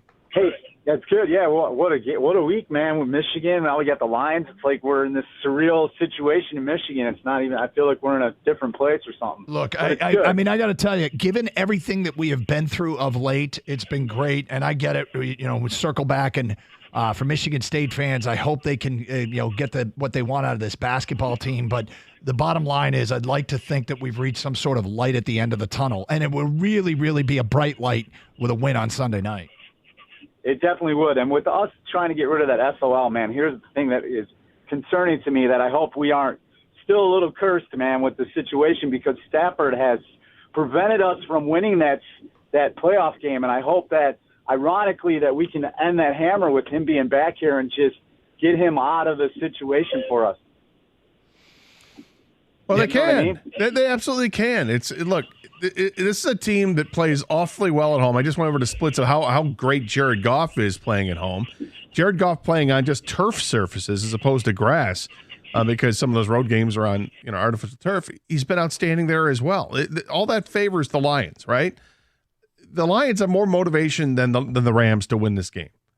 100%. The crowd is absolutely behind this team. It's going to be deafening inside Ford Field. When the Rams have the football, it's going to be a problem. It was a problem on Sunday for the Vikings. Imagine how much more of a problem it's going to be Sunday night for the Rams. I mean, I'm getting a little chesty about this game, and it's because I do respect Matthew Stafford as a quarterback. I think he can absolutely sling the ball around there. He's got some weapons to work with. But despite having those weapons to work with and being able to sling the ball around, he's not what he was. All right? He's not this quarterback that's going to go out there and throw for 400 yards a game and 4 touchdowns. It's not him anymore. He's a different kind of guy now, okay? His arm is not as great as it was. It's still he's a very talented player, but he doesn't move well. And one of the problems the Lions have had is with quarterbacks that can maneuver around the pocket. And also quarterbacks that have the threat to take off and run. Stafford is neither. Stafford it's basically you're taking on Jared Goff when it comes to mobility. And I'm not concerned about that. And the thing about it is, I mean, he's just a 35-year-old who's starting to look like a 35-year-old. Still good. He's still good. And he could still beat the Lions. And they've won 7 out of the last 8 games. It's a good football team right now. The one thing that, you can never account for, but when you're ever always previewing games, and we preview games all the time, right, in a variety of different ways for different, you end up, talking your way through this, but you can never account for the out-of-body experience. Like when somebody goes all otherworldly and plays a game that's uncharacteristic for who they actually are in that moment of time. And Stafford, he still has the possibility of doing that. I mean, as much as I hate to think about it or talk about it, he still could go all out of body, Matt Stafford, and have, that crazy game, that crazy ass, unbelievable game. But, well, and if he does, okay, then that means that in order for the Lions to lose, if he does that, is that they wouldn't. Then you have to say that Jared Goff and the offense aren't getting it done. Yep. And I have full faith in Jared Goff and the offense of getting it done. I'd feel a lot better if I knew for certain that Laporta was going to play, but the offensive line sounds like they're intact. You're getting Jamison Williams back. You might get Brock Wright back. Heck, you might get Sam Laporta back. You've got 2 healthy running backs at this time. I think they're going to try to establish run, and run the ball down the field, and playing at home in front of these fans. I think it all helps this offense out because it's going to be quiet as hell for the offense when they have the ball, which is so different than what they experienced in Dallas. I mean, can we say pretty safely that the Rams need an out-of-body experience a little bit more than the Lions do? Yes. I mean, they need Stafford to play at his best and maybe even above the level he's typically played this year. The Lions, I think, just need Goff to be Goff. Be home Jared Goff. Yep. Be Goff playing at turf surfaces. Yeah. Now, you mentioned the Laporta dynamic. I mean, that's one that when you take Laporta and Khalif Raymond potentially off the field, what does it do? And I keep reminding myself, last year, Lions offense didn't have Sam Laporta. It was pretty damn good. It was pretty damn good. Remember last year, Lions lost their tight end. What happened? Absolutely. In fact, the tight end started to produce more. Now, I'm not expecting James Mitchell to be suddenly better than Sam Laporta, but we may be surprised at what they get out of the position because it's not like they're going to get nothing out of it. Because last year when they lost tight end 1, it was a collective effort. I mean, it would help if Brock Wright's back because Brock Wright was part of what's used. Remember that long touchdown? Was it the Jets? Where they got it to Brock Wright, rumbling, stumbling, bumbling, and what we'd all been asking for, Brock Wright in the open field. Remember that, though? No, but they can create it in the aggregate, as they like to say in the movie Moneyball. I was just about to say the same thing. You've got your roster of tight ends that collectively they can they can make up for what you might lose if Laporta can't go. 248-539-9797. It's Carson Anderson, 97.1, The Ticket.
Doug Harsh, Scott Anderson, 97.1 The Ticket. There is news in the NFL. It looks like Matt Eberflus will survive in Chicago.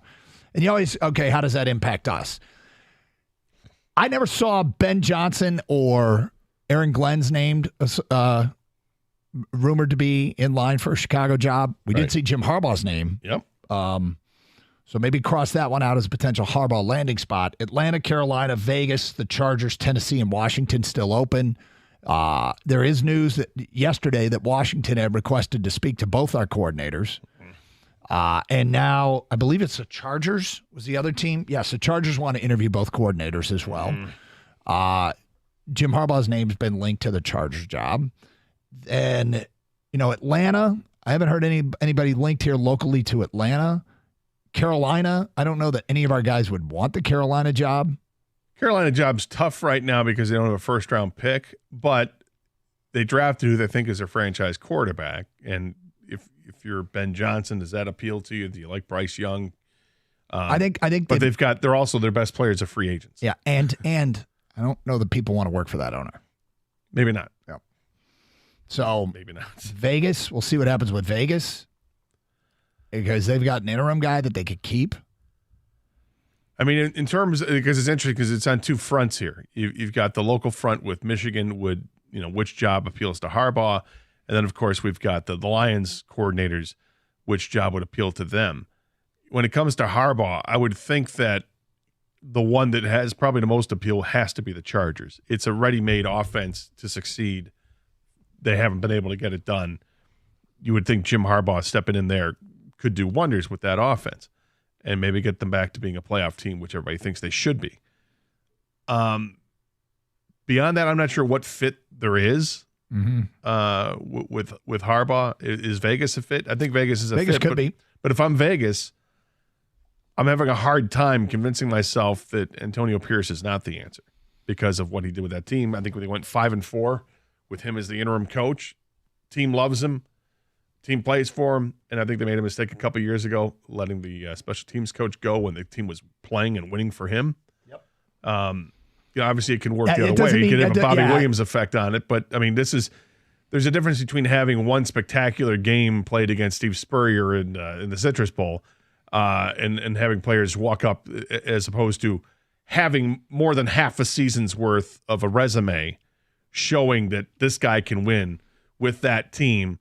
With that quarterback, right? I mean, Aiden O'Connell. You were winning games with Aiden O'Connell for crying out loud. Now they don't have the quarterback that might attract Harbaugh, and they have a pick at 13, which you just wonder if Jim Harbaugh, who loves his current quarterback, would go, if I take that job.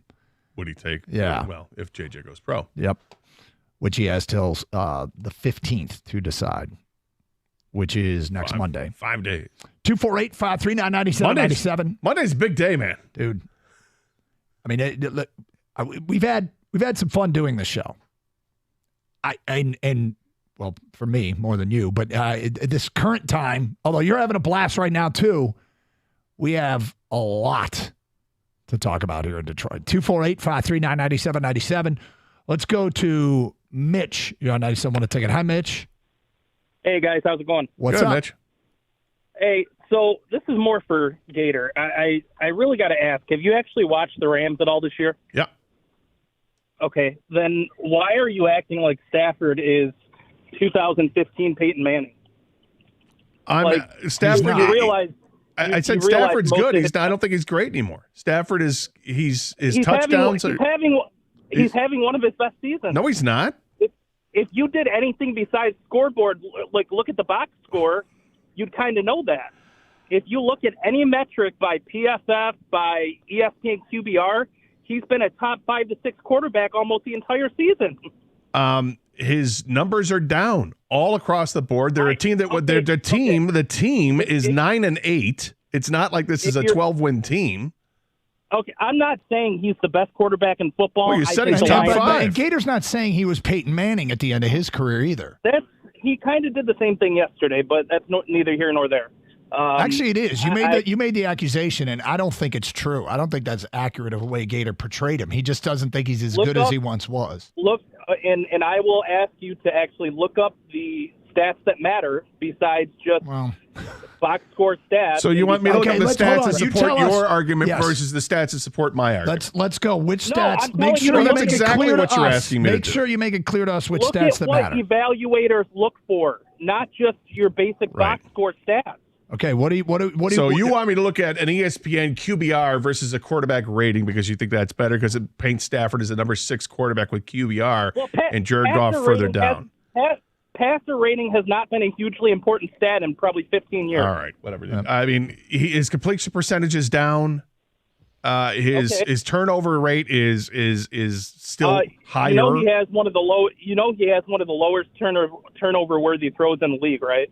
He's thrown like 11 interceptions in 15 games. That's called bad turnover luck. Okay, these are sure. Whatever. Okay, Mitch, you're right. He's outstanding. We should be very fearful of Matthew Stafford because he's great this year.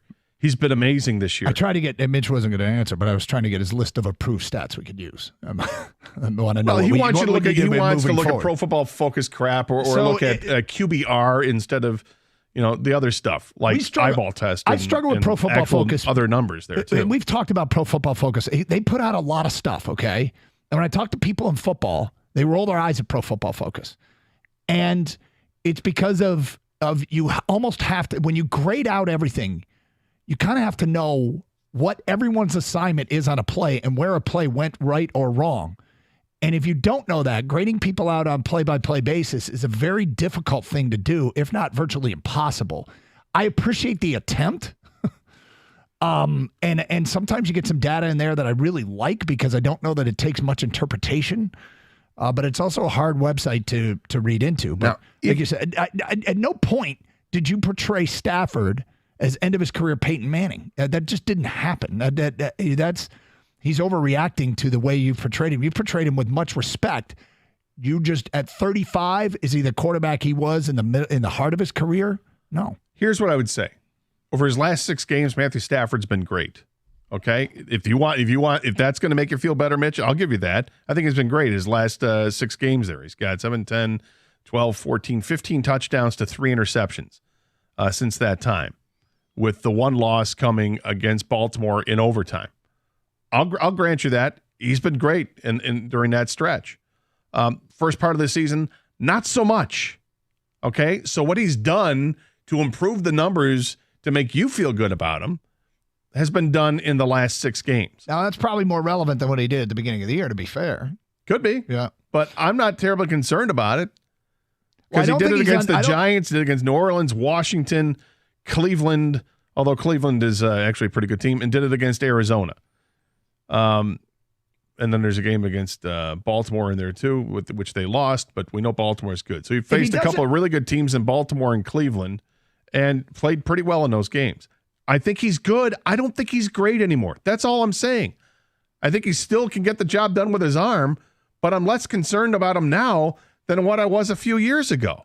A few years ago, the man was motivated to win because he is the one that asked to be moved out of town. If for the edification of our guy Mitch, I think it was Mitch. It was Mitch. His portrayal or the way he thinks you portrayed him. Do you want to better quantify? Because I think he overstated what you said. Look, I said I think he's still really good. I don't think he's great anymore. That's all I'm saying. Mm-hmm. 248-539-9797. Let's go to Michael. You're next on 97 a ticket. Hi, Michael. Hey, guys. Thanks for taking my call. I moved down to Austin a few years ago and driving a lot for work. So without you guys, it'd be a much tougher get through the day. So thank you. We appreciate it. To continue on Mitch's point, and I'm not going to do it in quite as passionate way, I sort of grew up watching Stafford and the Lions. I started watching him when he started. So I feel, and I know I'll take some heat for this, I feel pretty conflicted. I've been rooting for Stafford as hard as I've been rooting for the Lions, just because I just love watching him play. And to talk about stats, one of my favorite stats about him, just as a fan perspective, is the fourth quarter comebacks. He's on a list, and the only guys above him are Brady, Manning, Breeze, and Roethlisberger. So it's just a cool thing. Anyway, I was just going to say to combat that, and I actually used to be a Stafford fan. I don't dislike Matthew Stafford at all. Okay, but he's not our quarterback anymore, so I don't really care. But the counter to that argument about all the fourth quarter comebacks is that he was playing on such a bad team for all those years that they had no choice but to come back. So he had more opportunities to come back. Now, what would be interesting, and I don't know if anybody's ever done this, is to see what kind of percentage it was where they were down, that they actually came back to win, as opposed to just the raw numbers of comeback wins. But you understand what I'm saying? He had more opportunity to do it. Tom Brady, how many times were the Patriots behind in the fourth quarter? Peyton Manning, how many times was he behind? Sure. I mean, that's all I'm saying. That's a really fair point. I appreciate that. Anyway, I'm really looking forward to the game, and I'm rooting for the Lions. But I'm just wondering if anyone else feels a little conflicted. Thanks so much for taking my call, and really love your show. Okay, I want to get to that. If anyone else is conflicted, we will do that at 11:02. 97.1 The Ticket.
Doug Carr, Scott Anderson, 97 won the ticket. All right, so dude was conflicted.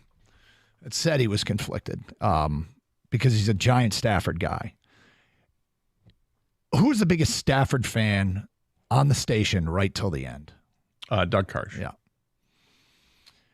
But to quote something that I heard a ton over the last month and a half from the Michigan Wolverines that I think is words to live by, and that is keep the main thing the main thing. And I don't like telling fans how to feel, but I guess this is sort of the disconnect that maybe I have in this job from what it's like to be just a pure fan, like a pure fan, as opposed to what we do, although I don't think I've lost that part of me. I don't think I've lost it at all. If I didn't have this job, I don't think I'd be conflicted whatsoever. What's the main thing here? Lions winning the game. Now, if you're in team sports, I've always, in every facet, been a fan of the team before the individuals. And I can be a fan of players along that line, but once Stafford's gone, was there a personal, or should I say, a little bit of professional satisfaction because the knock against Stafford was he couldn't win in the playoffs, and I defended right till the end that it wasn't his fault. Right. It was his biggest fault was he and his team weren't as good as Aaron Rodgers and his team. And so they were always second fiddle in the division. So when they did have a really, really good team, they weren't as good as Green Bay, which meant they went on the road in the playoffs and played a better team than they were. Except for Dallas.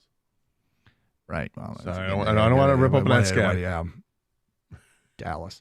So, but the moment he left, personally, I didn't care. Professionally, when he won a Super Bowl, I went, well, the Stafford haters, you can take that and shove it. But at the end of the day, I can't quite understand why one would be conflicted.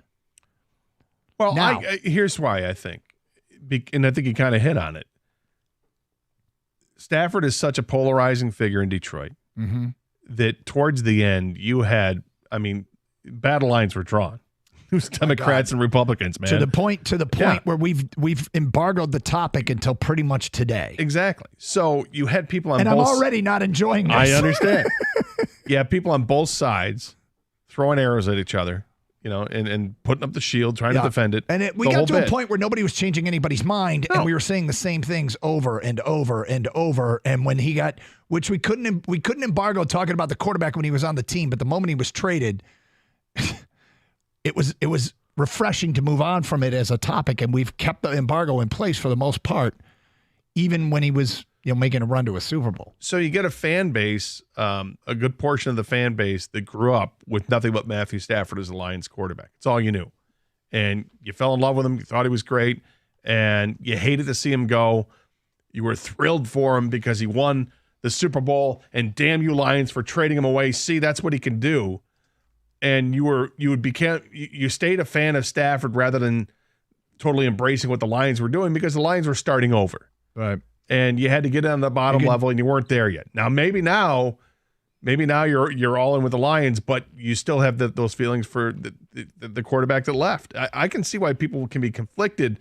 What I can't see is why people would say that they would want the Rams to win over the Lions. Well, you can say I want Stafford to play well. He's a damn good quarterback, and hey, don't be surprised if he goes for 300 yards and throws 3 touchdown passes, and that'd be great as long as they lose. The easy part to me about not being conflicted is even if you're a giant Stafford fan, you've seen Stafford make it to the mountaintop. He's had his day. If you're a Lions fan at all, the counterweight to that, like the scales are tipping massively in favor of an organization that's never made it to a Super Bowl and has won one playoff game in our lifetime. I also think that because we are 2 full seasons removed from him winning that Super Bowl. Yeah. And now we're 2 full seasons of the Lions actually playing winning football. They actually played winning ball last year, going 9-8. This year, clearly 12-5 and winning the division. I think because that shift has happened, that percentage of people that would feel conflicted, I think shrinks. That percentage of people, those are the people that bought the Los Angeles Lions stuff or Detroit Rams, or however you wanted to word it, and they blended jerseys of the Lions jersey with the Rams number 9 and that whole thing. Those are the people that conflicted. And that percentage of people I think is a small percentage. I think it's a very small percentage. Again, I stepping back in our roles, you're a fan. Do whatever you want. Yeah. This is real easy for me. Even as a Stafford fan at the station, this is real easy for me. Matt Stafford's the quarterback of the team that's trying to beat the Detroit Lions in the playoffs. So am I rooting for him? Hell no. Do I care if he has the worst game of his career? Would that bother me in any way? No. I mean, let's keep the main thing, right? Yep. 248-539-9797. Let's go to Adam next on 97.1 The Ticket. Hello, Adam. Hey, good morning / almost afternoon, guys. How you doing? What's up?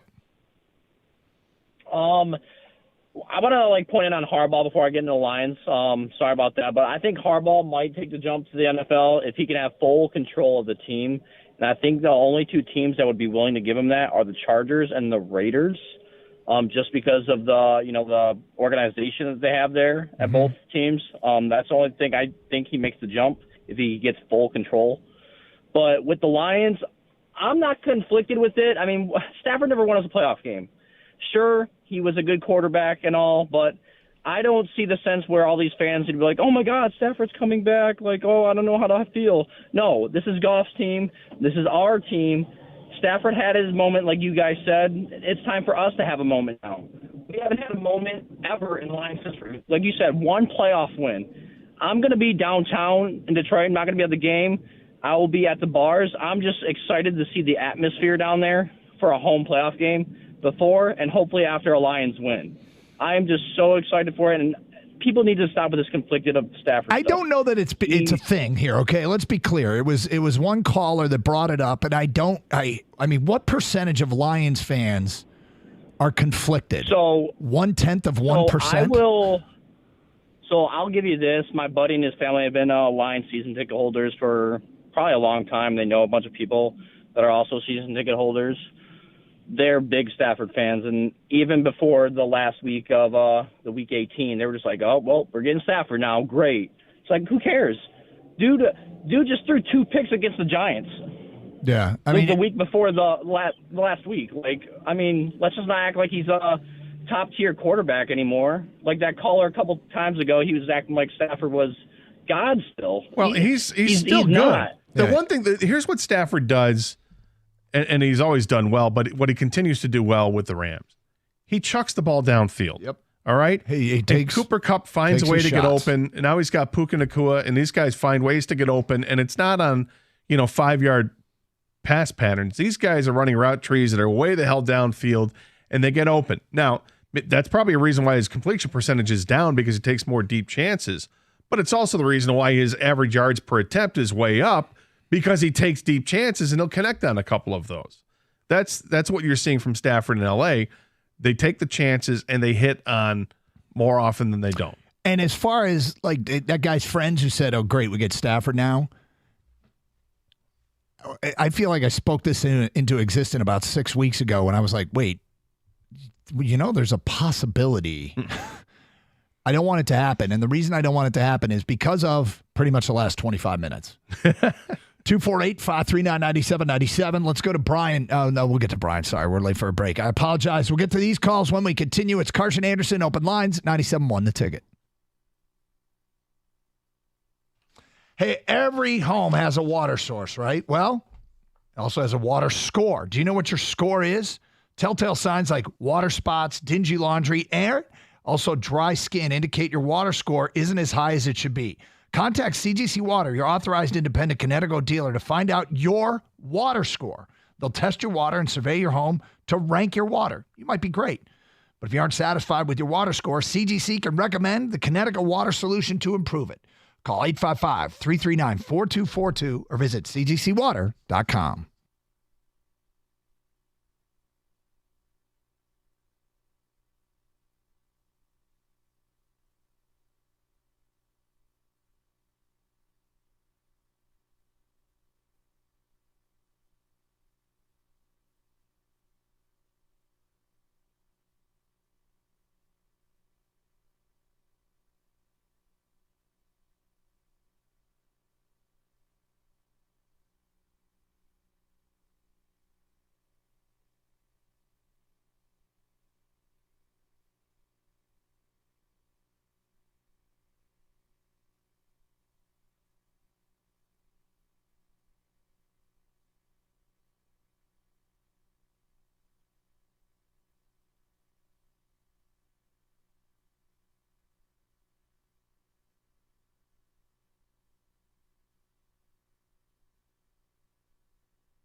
Doug Harsh, Scott Anderson, 97.1 a ticket. Open lines 248-539-9797.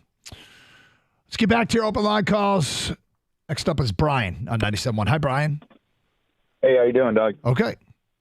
Go blue, baby. Finally, we did it, huh? Unbelievable.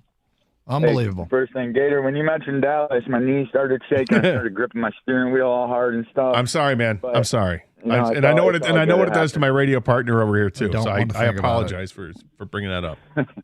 But honestly, there should be no conflict. Like, it's not even a question. He's our next hurdle. He's our next obstacle to get over.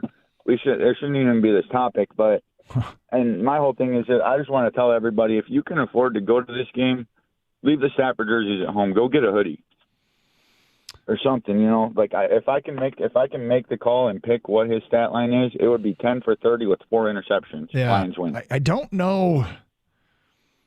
I mean, could it be carelessness that someone just throws on their jersey like they always do and not think about it? I can't even imagine that. And it's almost you're like if I'm a Rams fan attending this game, I wouldn't even know how to interpret somebody wearing a Lions Stafford jersey. Like I'm not sure how it. Oh, are you with us? Or are you with like what message are you sending? You need to change the nameplate on the back to Williams. It would be. I think it's a very interesting thing, and I don't imagine that means it's going to lead to any trouble. Who really cares what jersey somebody else is wearing and why it should bother me? But at the end of the day, there'll probably be somebody wearing a Stafford jersey who's probably just still a huge Stafford fan. So your whole thing, there shouldn't be any. I mean, the Detroit Rams thing was all funny and cool and stuff, but it's our go now, you know? I mean, part of that, of course, was our cynical, our team will never do anything. Well, now here's our team with a chance to do something, right? I mean, I don't, it's putting me, this conversation is uncomfortable because, Gator, I don't like telling people how they should feel, how they should act. You don't. I don't mind giving my opinion, right? And my opinion is. You're an idiot. No. Oh. Me? I'm an idiot? No, your caller was an idiot. No, my opinion is who cares on the other side? I mean, even if it's your one-time favorite player, we're talking about a chance to have unprecedented team success. Embrace that. 248-539-9797. Tyler's next on 97.1 The Ticket. Hello, Tyler. Hi, guys. How you doing? Okay. All right, just wanted to first off give a huge shout out to my Wolverines on the national championship, man. It literally first time in my lifetime brought tears to my eyes. I'm so happy. That was a hell of a run. On the Stafford thing, I was 11 years old when he got drafted, and I remember my dad running out to the store and buying me my first Lions jersey, and it was a Reebok Stafford jersey, and I was a polarized fan of his since that day. I mean, I've watched every game since then. I've watched him play. I love the dude. I'm a huge fan, still a fan. And, you know, he's had his time. Eras come and go. You know, his era came when he got drafted. His era ended when he got traded. I still love the dude, but Lions are first and foremost my number one, and I want them to crush LA this weekend. I mean, it's such a no-brainer, but I try to be respectful that people look at things through like it. That guy who said he was conflicted. Here's what he didn't say. He didn't say, personally, I'll be happier if Stafford wins. He didn't say that. He didn't say that. So I don't want to overstate his actual feelings. He just said he'd be conflicted because he likes Stafford so much. I think when you become such a fan of a player, I think it's an easy place to go if you want to go there and just say, I hope the guy that I've been cheering on for years plays well, but I hope my team wins. You can literally have it both ways. Stafford can have a fantastic game and the Lions win. And is that a win-win? Isn't it? I mean, as long as the Lions win, I don't care what happens on Sunday as long as the Lions win. Yeah, win the damn game. Yeah. Keep the main thing the main thing. 248-539-9797. We go to Brandon next on 97.1 A Ticket. Hi, Brandon. Hey, Doug. Hey, Gator.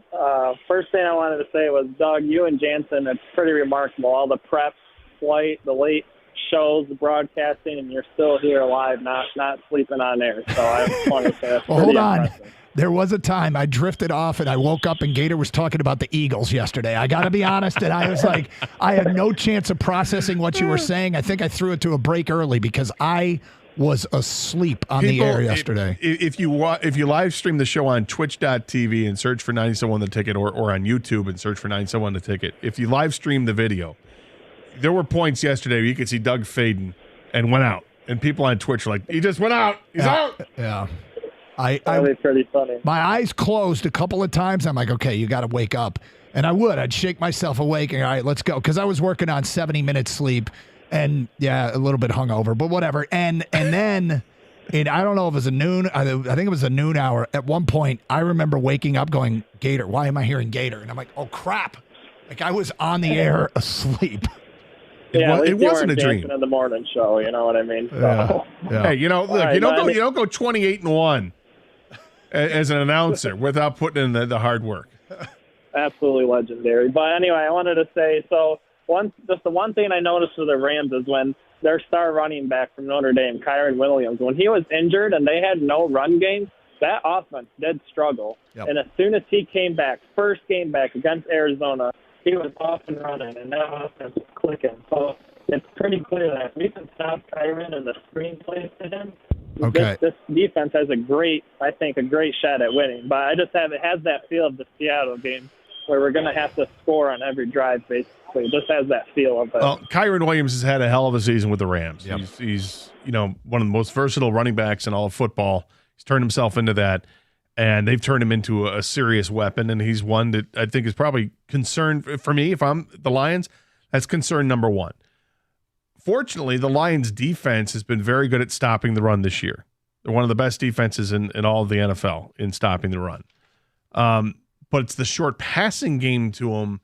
That's the additional wrinkle that you got to pay attention to, and hopefully the linebackers are up to task in this, Anzalone and Jack Campbell and whomever, and then the safety's coming up. Safety's going to have their hands full because you got to stop Stafford from throwing the ball deep, and at the same time, you got to look out for mismatches with tight ends and running backs on linebackers. So there's the eyeball test, right? When you watch the Lions run defense, the eyeball test tells me they're actually pretty good. And one of the more, I don't want to get too wrapped up in the yards per game allowed. Yards per carry is a far more telling stat because it's reflective. Like, you might give up a bunch of yards in a game because your team is your team is winning and you're trying to run out the other team's winning and they're trying to run out the clock, so they're running a ball a whole bunch, and then at the end the opponent has a bunch of running yards, but it was score and time that dictated that they ran the ball a bunch. So those things can be a little bit misleading. Yards per carry, the Lions are third in the NFL at 3.7 yards per carry allowed. And that is something that I think will really help in trying to defend Kyron Williams and the Rams rushing attack. This game has three running backs that are in the top 15 in the NFL in yards per carry. Detroit has two of them, Jahmyr Gibbs and David Montgomery, and the Rams have one in Kyron Williams. So, I wouldn't be surprised if both teams come out. We can sit here and talk Stafford Goff, but the more I'm looking at this matchup, and again, I started getting into it pretty deep on the flight home, the more I start thinking both teams might come out trying to establish a run. We can do Stafford Goff all week, but if you're going to tell me the Lions are going to stop the Rams' rushing attack, I kind of like that as much as stopping Stafford. Make them one-dimensional. Yeah, I mean, I think that's the key to it is stopping Kyron Williams. But at the same time, like they stopped the run against the Vikings, and in two games you saw Mullins throw for nearly 400 yards in both games, threw for over 400 yards in one of them. But the difference is Mullins is a turnover waiting to happen. Yeah, I didn't Stafford isn't necessarily that guy. Yeah. I thought the Lions were going to win both those games. Yeah, if Stafford throws for 400 yards, I'm guessing that things are going well for that offense. 248-539-9797, Carson Anderson. By the way, Gator, I've got preseason predictions here. Okay. We're going to read everybody that picked the Lions to go 12-5, why they thought they'd go 12-5. We're going to throw out some love. So if you made a prediction on the Lions and you picked them to go 12-5, you're about to get some on-air kudos, and we'll do that today at 12:05. We'll talk about the 12-5 picks. See what I did there? I did. Yeah. Slick. Yeah. Marconi. 97.1 The Ticket.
It's playoff week. Here on 97.1 The Ticket, brought to you by Amish Direct Furniture. 248-539-9797. Let's get back to your phone calls. We go to Terry. You're next on 97.1 The Ticket. Hi, Terry. Hey, how's it going, fellas? What's up? I got a question and one a statement. The statement is, I liked Stafford. I never was like a big Stafford fan, and so I mean, when I hear with the Detroit Rams, I thought that was one of the weirdest things I've ever seen, and that's kind of where my question is. I know you guys probably hear like outside news other stations outside Michigan. Do fans act like that outside of Michigan? I don't know. I don't know where the deep-seated scars that can lead to weird results, and I don't mean results like in games. I'm talking about strange behavior patterns from the fan base. I keep thinking about our dude that called up and started this whole conversation, and I don't want to overplay his hand from did he really mean he would really be conflicted, or did he just say, hey, I want the Lions to win, but God, I really like Stafford, and I've gotten used to rooting for him. But no, don't confuse it. I want the Lions to win. He said he was conflicted, and people are reacting to it. And then part of me goes, well, are we in a weird place? Is this one of the results of having a team that has been what the Lions have been for so many years, that it reprograms people to say it's more gratifying for me to latch on to our most successful player when he goes elsewhere than it is to be a fan of my own team? But you know what else I seen that was weird too? It's just like Isaiah Buzz and Bruce Irvin. I mean, they literally were here for like 10 minutes, and I saw, oh my God, what are we gonna do without Bruce Irvin? That's like he played one game. Yeah, he played a couple, and now he's with the Dolphins. Yeah, but it's just like I was just reading the Lions thing on on the internet. It was just all these people, we should have kept him, I was just like, well, now when they first signed him, people were talking about he needed like Geritol, and he's old, he needs muscle relaxers because he was 36, and now it's like, oh, we should have kept him. Why you let him go? And I just like I said, I've never seen a fan base that just like they don't want you to cut anybody, I guess. But there's nothing wrong with muscle relaxers. You've got to. Wow, Terry, I think got a bad back, man. You always got to remember that there is another side. Like, why was Bruce Irvin let go? Because they had to activate. And when you hear who they had, like roster moves are made because you have to. Right. There's a counter move that's made. Because Aleem McNeil is ready to play. Yeah. Okay. I mean, do I take Aleem McNeil or, I mean, if Bruce Irvin were better than somebody else on the roster, Bruce Irvin would still be on this roster. He worked out for the limited time that he was here. He had one or two impact plays and move on. Okay. Mm-hmm. When it happened, when it was announced that he was released, the initial thought is, oh, wow, and then you're like, oh, wait a minute. Well, they had to because so-and-so is coming back. And then the same thing happened with Buggs. Oh, well, who's coming? Oh, C.J. Gardner-Johnson. Okay, I guess these moves kind of make sense. And guess what? If James Houston gets activated, there's going to have to be a move. So get ready for it. Is he going to get activated? Sorry, I'm just getting reprogrammed. I think he gets activated. I hope so. 248-539-9797. We go to Larry. You're next. What's up, Larry? This is off to a rough start. Larry, are you there? Oh, sorry. Yes, okay. sir. Yeah, go ahead. Larry from Newport. Is that what you're talking about? Oh, we're talking to you. Yeah, go ahead. All right. I apologize. It's okay. I'm cleaning house. I retired. Anyway, the reason why I called, I'm loyal to Stafford. From the vantage point is I respect his work ethic that he had when he was in Detroit. What was he with us? 12 years? And he gave us everything he had for 12 years. And I wanted him to have a stellar game. I want him to throw 300 yards. I want Goff to throw 300 yards. But I want Rams to lose. So I'm loyal to Stafford from the vantage point. I respect what he gave us for 12 years. He worked hard for Detroit for 12 years, and it's time for him to move on. So there's no conflict. I mean, I want Lions to win. There's no doubt. No, I think some people might think it's strange that you still want him to play well. But as long as the Lions win, then I mean, I like Stafford a lot, but he's already in my mind. He won the Super Bowl, and okay, he accomplished. I was happy. I actually was happy for him to win the Super Bowl, but beyond that, I'm done. I moved on. It's all about this team. It's all about Jared Goff's team. It's all about Dan Campbell. Let's go. I would say, in an if-then statement, if Stafford, what'd you say, throws for 300 yards? If Stafford throws for 300 yards, as opposed to if Stafford throws for 110 yards, if he throws for 300 yards, then the Rams have a better chance of winning. If he throws for 110 yards, then the Rams have a worse chance of winning. Like I don't want to risk it, but hoping Stafford does well. Not that what I'm rooting for matters. I hear you. I see your point, but I would want him to do well and Cooper Kupp to fumble the ball, somebody scoop it up, and we beat him. I'm picking 49-35. I'm just loyal to what Stafford gave us for 12 years. That work ethic, he never threw his O-line under the bus. And granted, did he hold the ball too long or whatever? And it was time for him to go. But I want him to do well. I want Goff to do well. And I want Lions to win.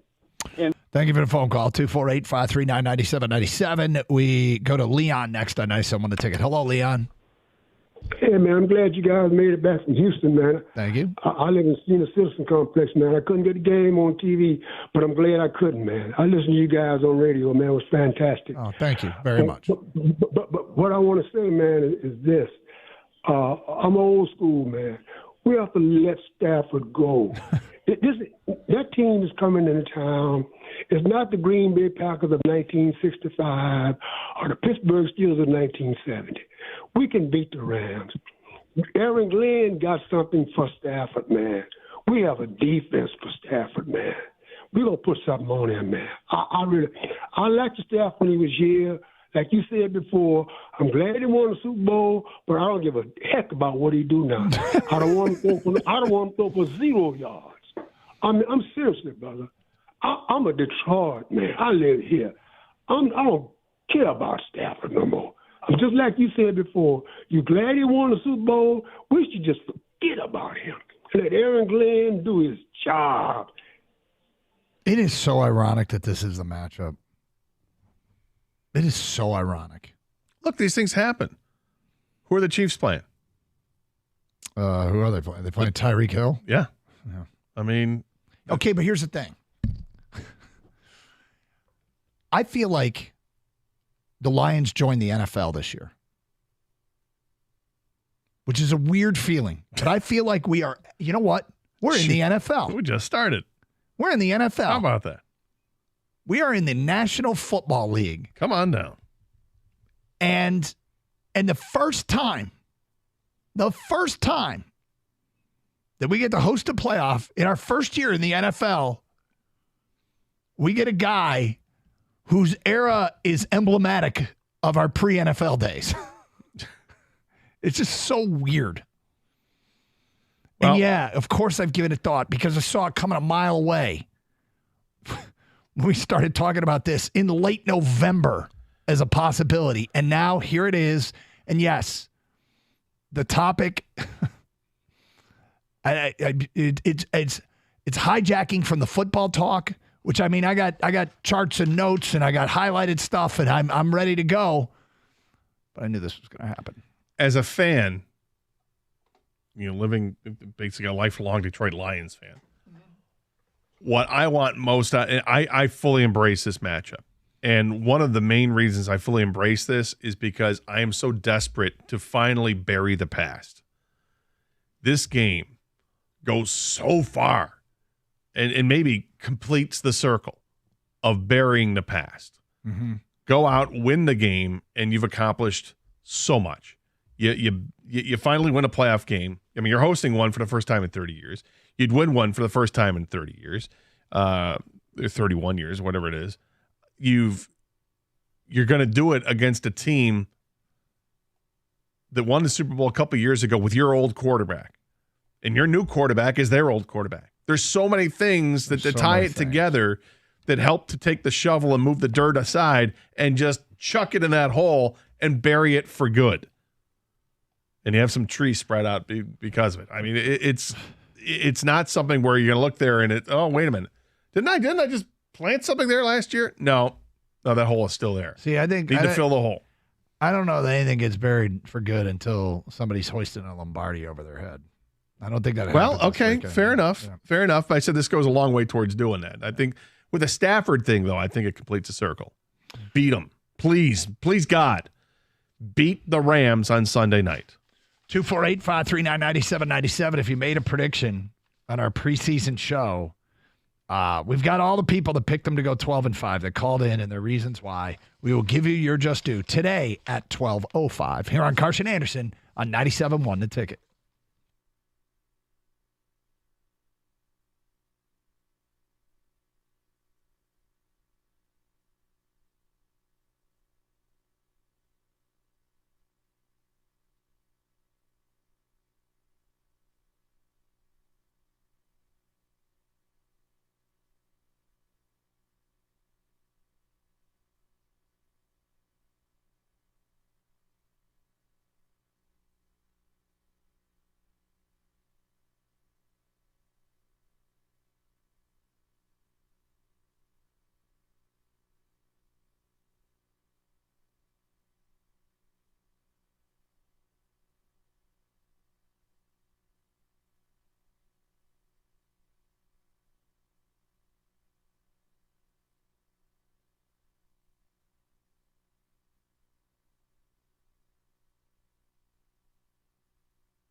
Doug Carr, Scott Anderson, 97 the ticket. The Wings will play tomorrow night at LCA against Edmonton. Connor McDavid's in town. Pistons lose again. 47 points in the first quarter. And then, what was it the rest of the way? Something like 60. 63 points in 3 quarters after starting off with 47. Yesterday I was like, wow, Tennessee fired Vrabel. I was a little surprised. He's one of my favorite not Detroit coaches in the NFL. Yep. Greeny this morning on ESPN. What are they doing? The Titans firing one of the best coaches in the league was his quote. And I'm like, yeah. I think there are some similarities with you and Greeny. Do you? I do. It's not a bad thing. I'm just saying. Probably not extended to the paycheck. That's why. I didn't say that. I come up short there in that comparison. Yeah, well, he's not 28-1, so. That's right. 248-539-9797. Joanne, you're next. Hi, Joanne. Hi. Good morning, gentlemen. How you doing today? We're great. Joanne. How are you?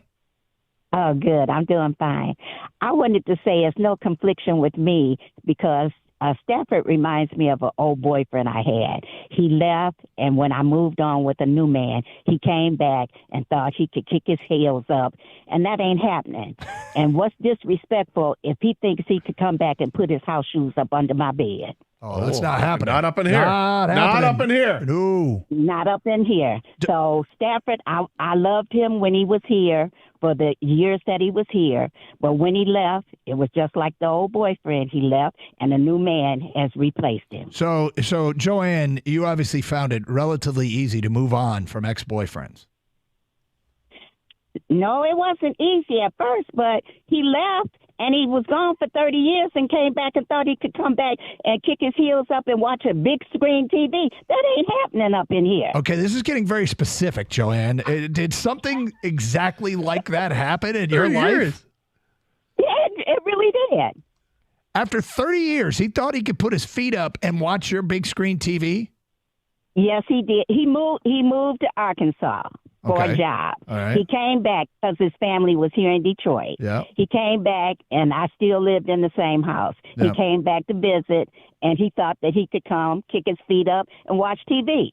So, it like Stafford, he left, he came back, and there's a new man of the house. You had moved on. So it's no confliction. Yeah, no. Get out. Yep. Get out. Don't watch my TV. Beat it. Take your shoes and that's right. And beat it.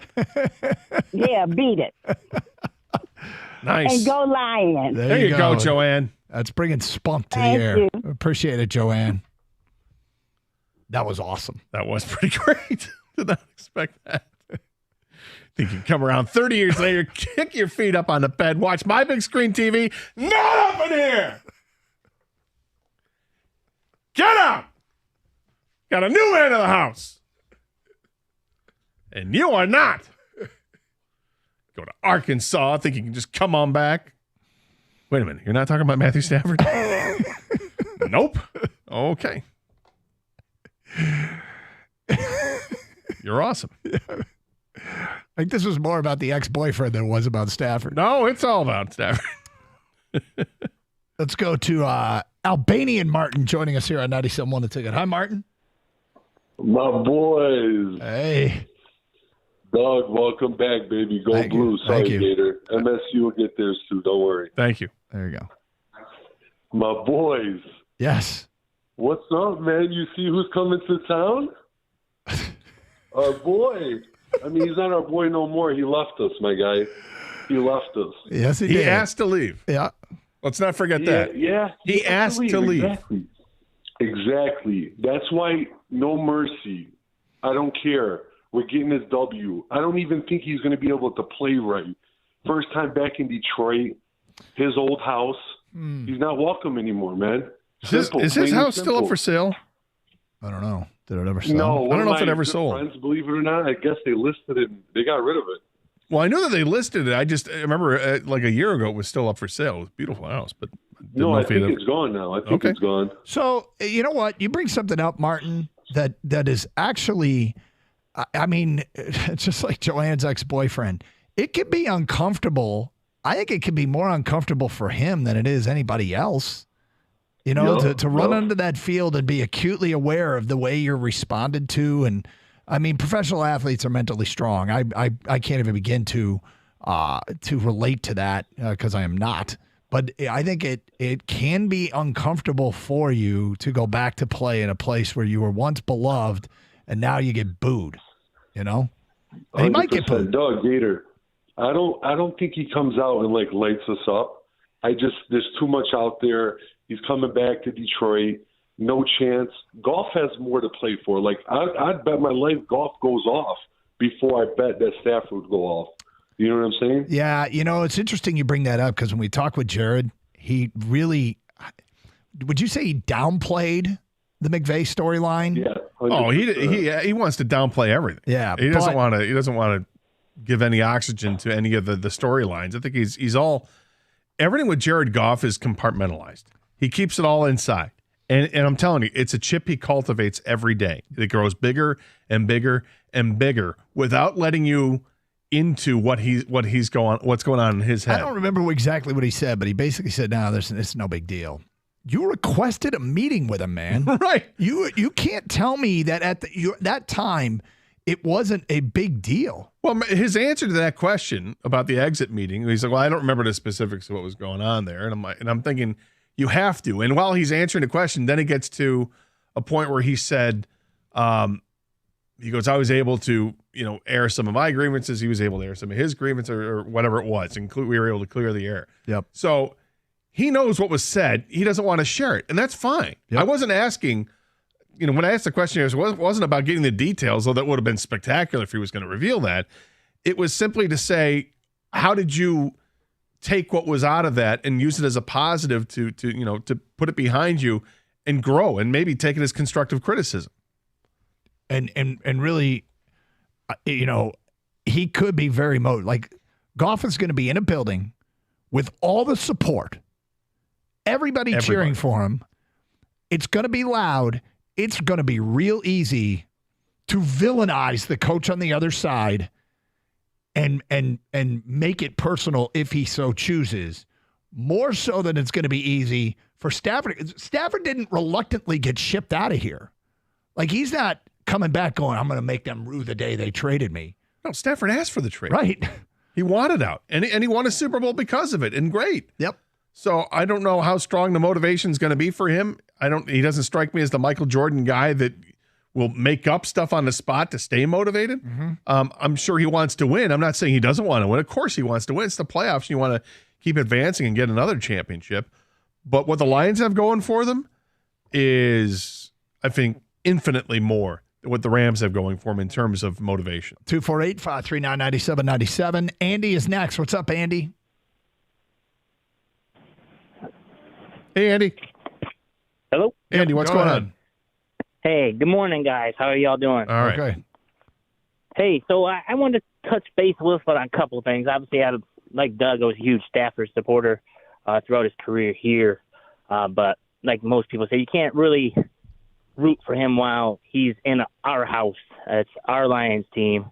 And I just think that our defense and our offense match up well. I know, Doug, you said you want to talk more about the football stuff than just Stafford. I think our scheme and what we have going on matches up really well against their defense. I think our offense is better to go attack that defense, in my opinion. And a big part of it is protecting the quarterback. I mean, both these teams, both offensive lines have to make sure they protect their quarterback because neither of them excel at, well, neither of them are as good under pressure. I mean, I guess nobody is, but it's not a strength. No, I agree. But all I got to say is it's a quote from Major League 2. Stafford and the Rams are standing on the tracks when the Lions train is coming through. Well, I hope so. I hope so. Because the Lions, look, the defense has gotten better. Like, it's gotten better. Aaron Glenn has gotten more out of this group in the second half of the season than he did in the first half of the season. And, you're not going to go into the playoffs and go, well, this is a great matchup because that team sucks. No, the teams are all going to be good, and they're all going to present challenges. So it's a 1 week season. This is a 1 week season. How good is your staff? Yep. At formulating a game plan and look, they've done it to get to 12-5. They're pretty good at putting together game plans. 248-539-9797. We go to Matt. You're next on 97.1. Hi, Matt. How you guys doing? What's up?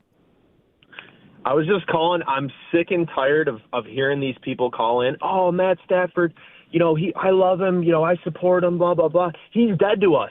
He is not in Detroit anymore, guys. We are Jared Goff through and through. 100%. Yep.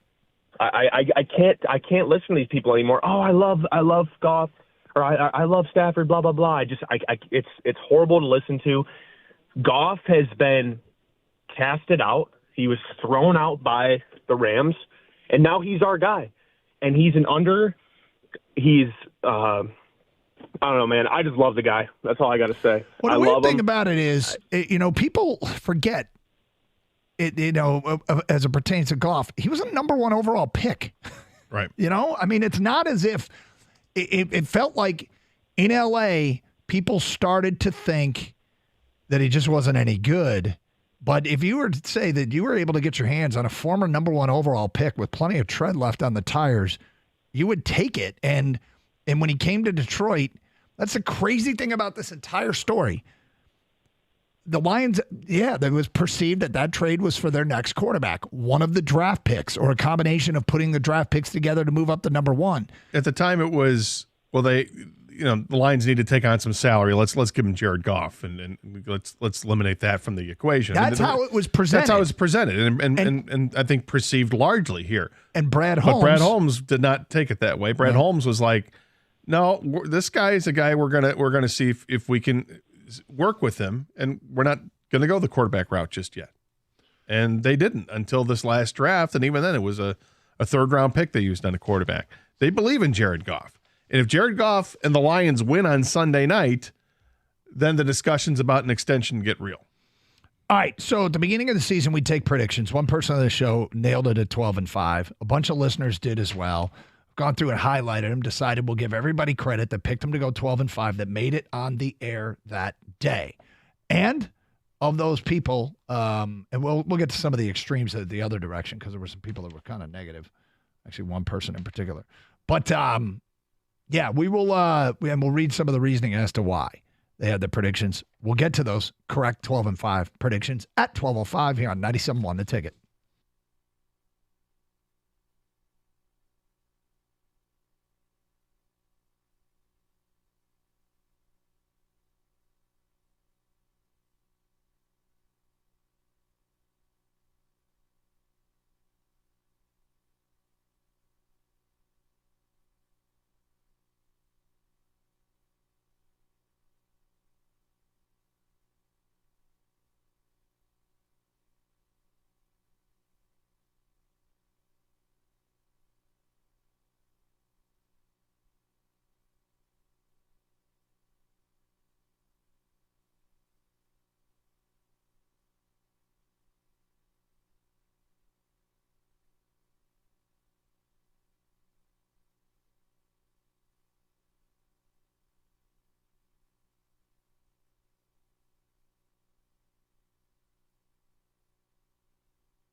All right, Doug Karsh back in studio, 248-539-9797.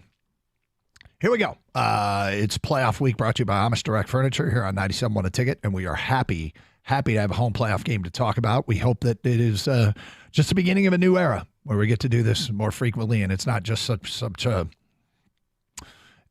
unexpected, or maybe unexpected, but such a treat, such a rare treat, where we behold the moment as much as the game. And because right now there's a lot of, can you believe this is happening in Detroit? I said it earlier in the show, and I realized I feel like we joined the NFL this year. I mean, like our team, even though I've seen this before, I feel like we get to act like a town that just got an expansion franchise, which we didn't. I know. It's too far. It's too much. Right. All this. But as I'm trying to characterize my feelings today and this week in previewing what's coming up, that's how I feel. Hell, I kind of feel like I just got the college football world. Just the same thing just happened with that. But this is, I mean, we're getting to do something that a lot of people do every year. And we're getting to do something that a lot of people aren't so foreign to.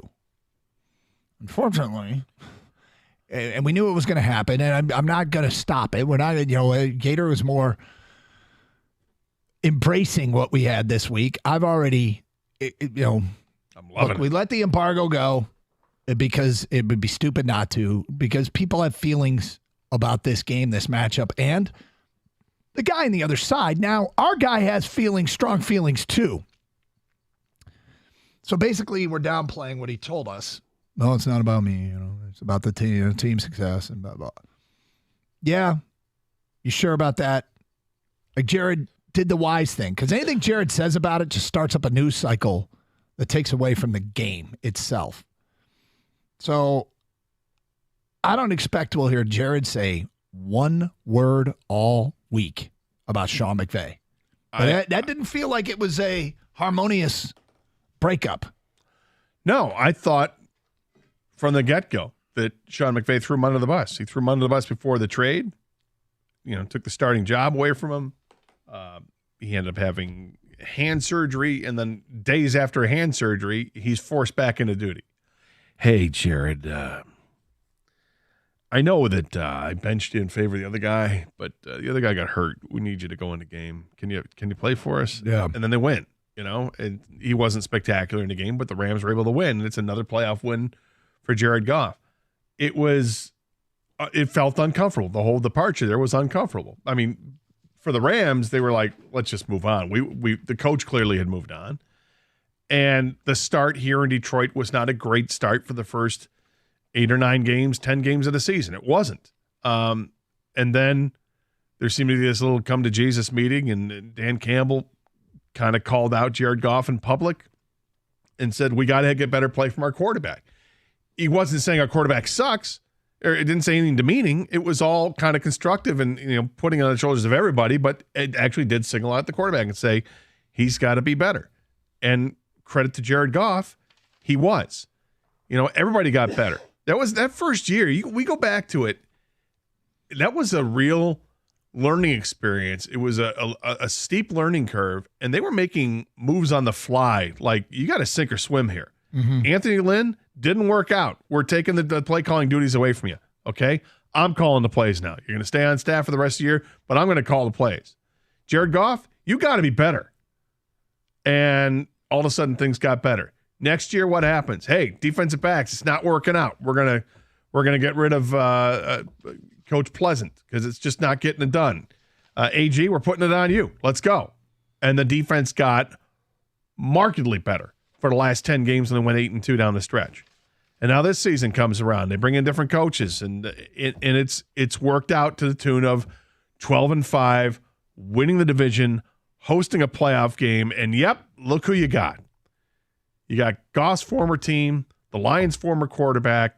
It's an awesome matchup. It's just how the NFL would want to draw it up, and it worked out. And hopefully it continues to work out with the Lions coming out on top over the Rams, and that the Lions don't just simply be the Vikings from last year. So, and on the offense, well, I said we get to these predictions, so let me follow through on that, and we'll continue taking your phone calls. But 248-539-9797. Prior to the season, our preseason predictions.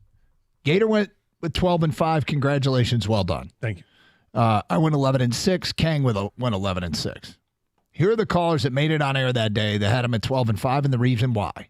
David in Detroit had him at 12-5 and said they're going to be better as the year goes on, and the secondary has been improving each year, and that will continue. I mean, they started off pretty hot and I guess stayed hot. I think the defense got better as the year went on. The offense just kept playing at a high level. Sean had him at 12-5 and said there's not one game on the schedule they can't win. And what was the one game on the schedule they were furthest from winning? Baltimore? Yeah, 38-6. And they didn't look like they belonged on the field with Baltimore that day. No, not even. They looked awful that day. They looked awful in 2 games this season and disappointing against the Packers. But they were awful against the Bears at Chicago when they lost 28-13. And they were clearly awful against the Ravens. That's a yuck throw it in a garbage game. And move on. And they did. They moved on quickly and went on a nice 3-game win streak after the Ravens loss. Paul in Chesterfield, congratulations. You had him at 12-5. You said they're going to miss Jamal Williams, but Gibbs will be better. It will take time, and they will grow as the season goes on. They did not miss Jamal Williams, not even a little. Nope. David Montgomery effectively filled the shoes admirably of Jamal Williams, had a higher yards per carry average, didn't have as many touchdowns, but in the aggregate, Doug, second time I said that today, the Lions running backs between Gibbs and Montgomery were better than the tandem of Swift and Williams last year.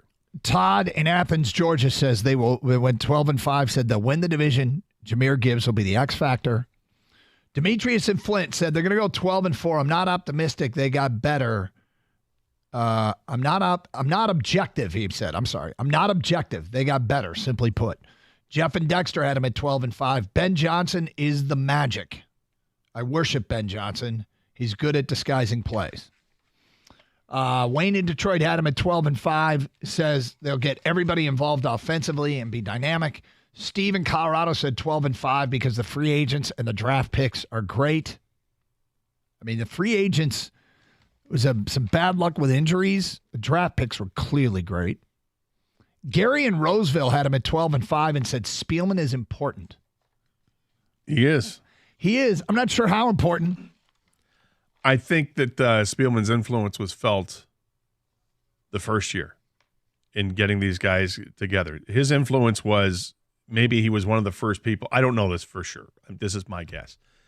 Is that Chris Spielman was one of the first voices to get in front of Sheila Ford Ham and say, this is kind of what we need to do. This is the way I believe in football and my philosophy in football, and take it however you will. And I think Sheila said, yep, I think that's a great philosophy. And they found people around that fit that philosophy. And that's how they end up with Dan Campbell and Brad Holmes. We did get one 5-12. It was from Steve, who said, we're all homers. They're still the Lions. Thanks, Steve. Tom and Novi had him at 6-11, said they got lucky last year. Nick had him at 9-8, said there's big questions at running back. We don't know what we have. There's still a bunch of cuts, and we won't win the division. That was from Nick. But pretty much everybody else, a lot of people either were at 12-5, congratulations, but a lot of people had it circled. But some 13-4s. We did get a 12-4-1. A bunch of 11-6s. I feel a little bit bad for Nick and his 9-8 prediction. It's not the prediction. It's just everything he said to support it was so dead wrong. Yeah. I mean, so wrong.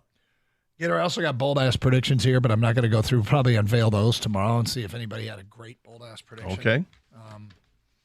Let's see if you and I had anything that came remotely close with the bold-ass predictions. Ooh. You have one very specific that might have come exactly true. All right, I'll do some research on that. We'll get to your phone calls and feedback coming up. It's Carson Anderson, 97.1 The Ticket.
Gator, your bold-ass prediction that came close to coming true was that Brian Branch would have a fumble return and an interception return for a touchdown. We had thank you, Kenny. Yeah. He did have the pick six. Yep. Why do I feel like there was a point where he was returning a fumble, but did it get called back for a penalty or something? I don't know. I'll take half of it. I'll take half the credit. But we'll go over all the bold-ass predictions tomorrow.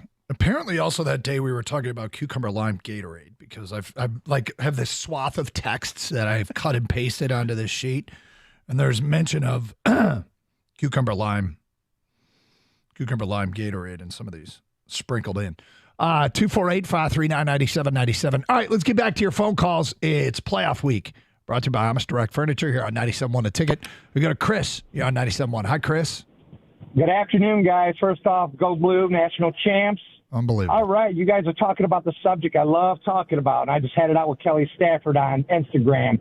So first thing about these fans of Detroit, they need to stop being so desensitized and having these empathy feelings to a quarterback that left our team. He is no longer a part of us. It's been 5 or 6 seasons, and it's going to be all on to the grind. He's going to get the hurt on him. Our defensive line's coming after him. We're going to win this game. It's probably going to be like 28-14. All right, so you actually engaged in social media with Kelly Stafford? I am Michigan's dirtiest comic. I'm a stand-up comic. Okay, and what were you guys? She posted on her Instagram because she's the one that's the alpha male in the relationship instead of her husband. And I've got into it with her a few times, but this was because she made a tribute video about when he said goodbye to Detroit to try to get those warm feelings to the city and this and that, which is a bunch of bullshit. I called her out on it, and we're ready. It's funny. You could kind of see it coming. But it's a quick way to get banned from the station. 248-539-9797. Did you drop him as a caller or no? I don't know. What did I do there? I'm not sure what you did. I'm not sure it either. was. But it's gone. All right. Right? Well, I don't know. Yeah, these two that were lit up as red. Okay, now I think it might be gone. All right. Let's go to Don. You're next on 97.1 The Ticket. Hi, Don. Don, are you there? Oh, boy. Did we knock out the phone lines or something? Let's try him now. Can you guys hear me? Now we got you, Don. Go ahead. Can you guys hear me? Yes. Hey, how you guys doing today? Okay. Good. Hey, Doug, you do a good job on the radio, man. I wanted to let you know that. Thank you very much. Okay, buddy. Go Michigan. Hey, man, it was good to see them guys. It's good if you were living in the state of Michigan. Think about this, guys. Michigan has won.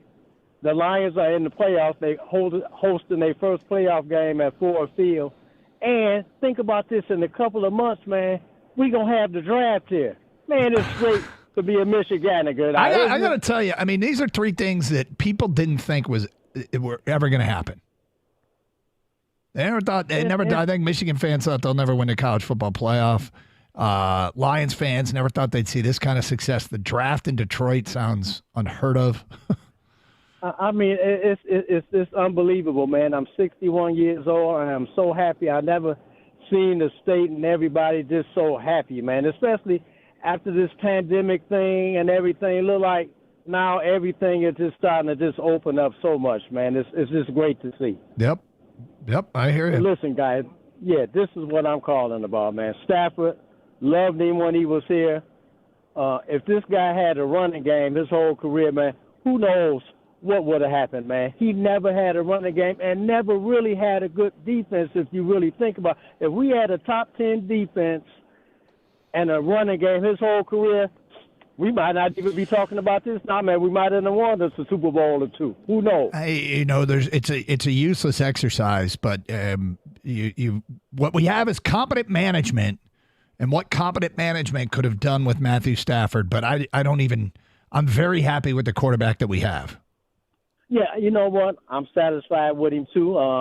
At one time when that trade happened, I said, "Oh man, we getting a slower Stafford all over again. This guy throws picks like it's nothing either." But I said, "Okay, I'm going to let it play out and see what's going to happen. I think we got a good return when they made that trade. So I said I'll let it play out, and it has turned out to be good. Listen, me and my wife go to Vegas every year. Every year we go to Vegas, I put all our teams in to win a championship. My wife said, not the Lions. Why are you wasting our money on the Lions? I said, one of these days we are going to crack Vegas in the head. The Lions are going to turn around and win.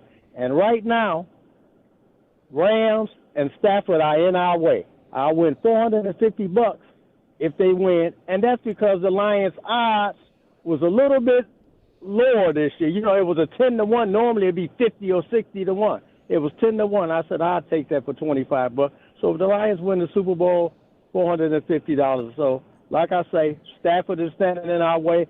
Mark this down, guys. Right. He's a gunslinger. We know that. He's gonna throw for about 400 yards. But what is Stafford's main thing he do? 2 touchdowns, maybe 3 picks. We end up winning the game. All right. That's how it's going to play out. All right. Thank you, Don. Actually, not what he does, but whatever. Yeah. He was on a roll. He's not Nick Mullins. 248-539-9797. Stan, you're next on 97 on the ticket. Hi, Stan. Hey, guys. How you guys doing? Doing great. That's good. Good. You know, I was one of the 12-5 people and that day in Gator, you know, I said this is going to be 12-5 or 13-4. And Gator said, come on, you got to pick one of them. I said, I drink the Kool-Aid, and I picked 13-4. Yeah. So, yeah, with the Dallas game, I would say I'm the closest because it's really 12.5. You know what? Actually, Stan, I should embrace that. I should have given you credit. Yeah, Stan in Southfield, it comes down to beating Kansas City. Ben Johnson will sucker punch Kansas City was what you said about him, Stan. I just found your call. That's great. You're right. Correct. And then I called you back probably 3 months later, told you I doubled down, went over to Windsor, and put some money on them for the Super Bowl. Yeah. Now, I'll tell you, they will win against L.A. But, you know, I was looking at Bill Barnwell's breakdown, and he said the weakness for the Lions, their Achilles heel is when Goff gets pressure in his face.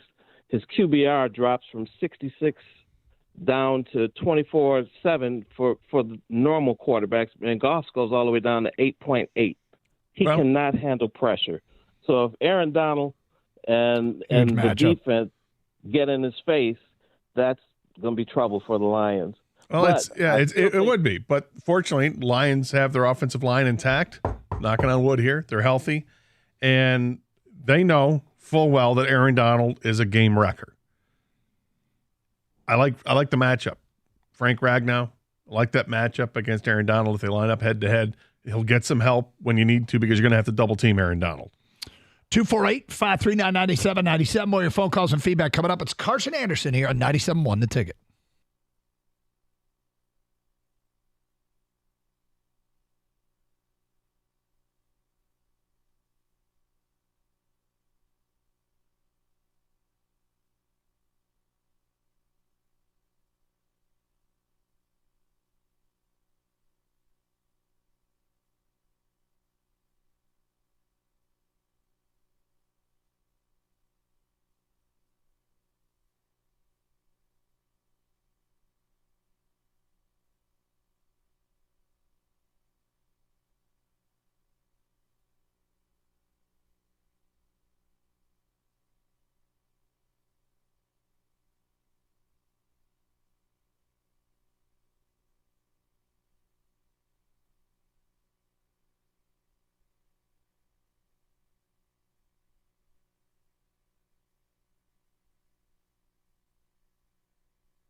Nice if people did their jobs. Hold on. 9249. All right, I got it. It's Carson Anderson, 97-1 a ticket. Hope you're good. It's playoff week in Detroit. Meanwhile, NFL jobs. So the Bears are going to keep Eberflus, which, the more jobs that get filled by people not named Johnson, Glenn, or Harbaugh, probably make people around here happy. But that's one job that won't come open.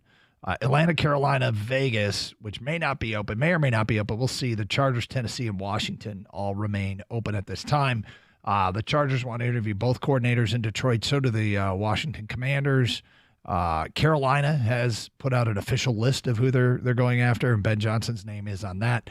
Nobody is official with Jim Harbaugh. There's some rumors out there and stuff that's been reported. My 51 says back at Michigan.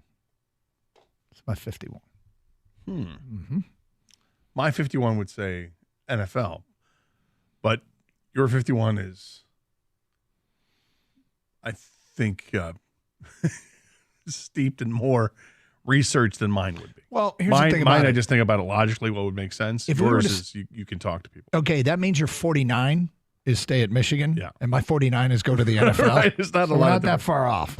248. We're not providing any insight really to the people. We just basically not until you hear something otherwise, and then Doug will get chesty and say, "My 75 says." Well, there's a reason why I have it, but that I have it at 51 because if I step back and look at it to the NFL after winning a national championship seems like something that somebody like him that's always hasn't denied and nobody's ever said. He's never come out and said, no, winning a Lombardi trophy doesn't interest me at all. And people say that it does interest him. And so, I look at that and go, all right. Yeah.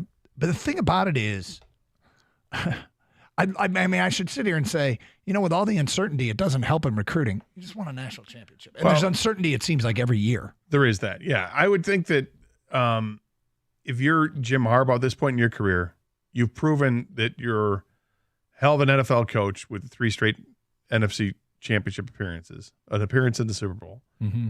You've proven obviously at the college level, you can get it done. Just, 3 straight college football playoff appearances, finally won a national championship. You've got all those accolades. You've got the resume. Maybe what you don't want to do is have to interview.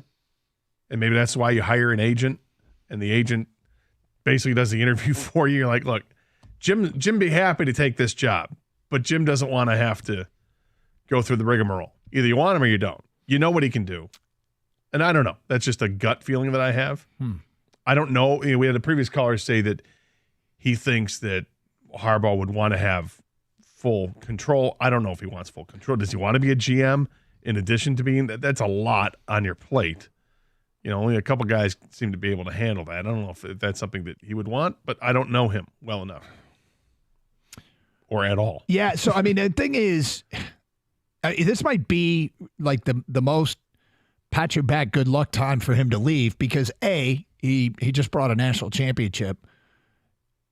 B, it feels like the coach in waiting has been set up. Yeah. And a guy that people like and have faith in. It doesn't mean it's easy, right? But he got a chance to be the head coach for 4 games this year. And he, is considered a pretty good recruiter. And, with less dude, like that, the day he was at Penn State, like that's a huge game. Ohio State was too. But he's offensive line coach, offensive coordinator, and head coach. It's a lot going on. I guess what you wouldn't want if you're Michigan is Jim to leave and take a bunch of key members of the staff, including Ben Herbert, the strength and conditioning coach, who I believe is the highest paid strength and conditioning coach in the country, and gave the team one heck of a speech about Washington's dogs and Michigan's dogs, disciplined athletes with grit. And he compared the football team to a police dog that would, and you'll like the dog analogy, Gator, police dog will, when the whistle blows, he'll bite your face off. And when the right command is given, stops. And wags its tail and smiles at you. He said, that's who we want to be, whistle to whistle, in this game against those dogs. And you got them all fired up. 248-539-9797. Let's get back to your open line calls. We go to Ron. You're next on 97 a ticket. Hi, Ron. Hey, guys. How you doing? Doing good. Hey, little history here. I was born in Detroit 2 months before the Lions won the national championship or the championship back in 1957. So I'm a little old, and moved to Georgia in '98. And in 2006, I went to a spring game at the University of Georgia to watch a kid named Matthew Stafford. And then I happened to go to his last game at the Capital One Bowl in 2008 when he played Michigan State. So that was awesome. My kids ran into some friends from elementary school while we were at that game in Florida. But I wanted to talk about Stafford coming to Detroit and the Lions and these fans that are, all gushy about Stafford coming in back into town and what are we going to do. And I just kind of wanted to remind them that this guy, Matt Stafford, he's coming to Detroit. He loves the city. But they need to remember that he's coming here to rip the heart out and smash your dreams, period. And, I mean, they want to give him all this love. That guy's coming here for one reason, and that's to destroy the Detroit Lions in a playoff game. So they need to get their heads screwed on straight, I think. So. Well, Ron, I guess we haven't had an abundance of what you've described. We had one caller that said he was conflicted, and we've had other callers say they want him to do very well but lose the game. I don't know how to say this. I don't care what a stat line looks like. But I guess I want it to be as bad as it can possibly be. And I don't think Matthew Stafford or Kelly Stafford or anybody who's in the Stafford camp should care if Detroit wants him to lose and lose badly. In fact, they probably should understand it. It should be just the opposite. They know what the fan base here has been through. They know better than most. And it's nothing personal. And I don't think anybody in the Stafford camp should take it. If you're a huge Matthew Stafford fan and you come across that somebody says, I want the guy to go up in flames on Sunday night, don't be offended. I think Matthew Stafford has had to do a lot of eye rolling in his married life. Because I'm not getting into that. Well, I'm just saying because of things that his wife has said that get publicized because she has a forum. And I think there's a lot of times in his life he's gone, maybe even smack the head or rub the temples and gone, I wish he just didn't, He gets it. He's a football player. He's competitive. He knows what it's like to be a fan and love sports. I'm sure he gets it 100%. She doesn't. She takes it more personally. Like, how can you, don't ask how. You don't get it. And this is why I think Lions fans should just push it aside. It's okay. She doesn't understand. It's fine. Well, I she mean, loved her time here, and I'm glad that she loved her time here. I'm glad that they both loved their time here. But this is sports. This is our team. We've moved on.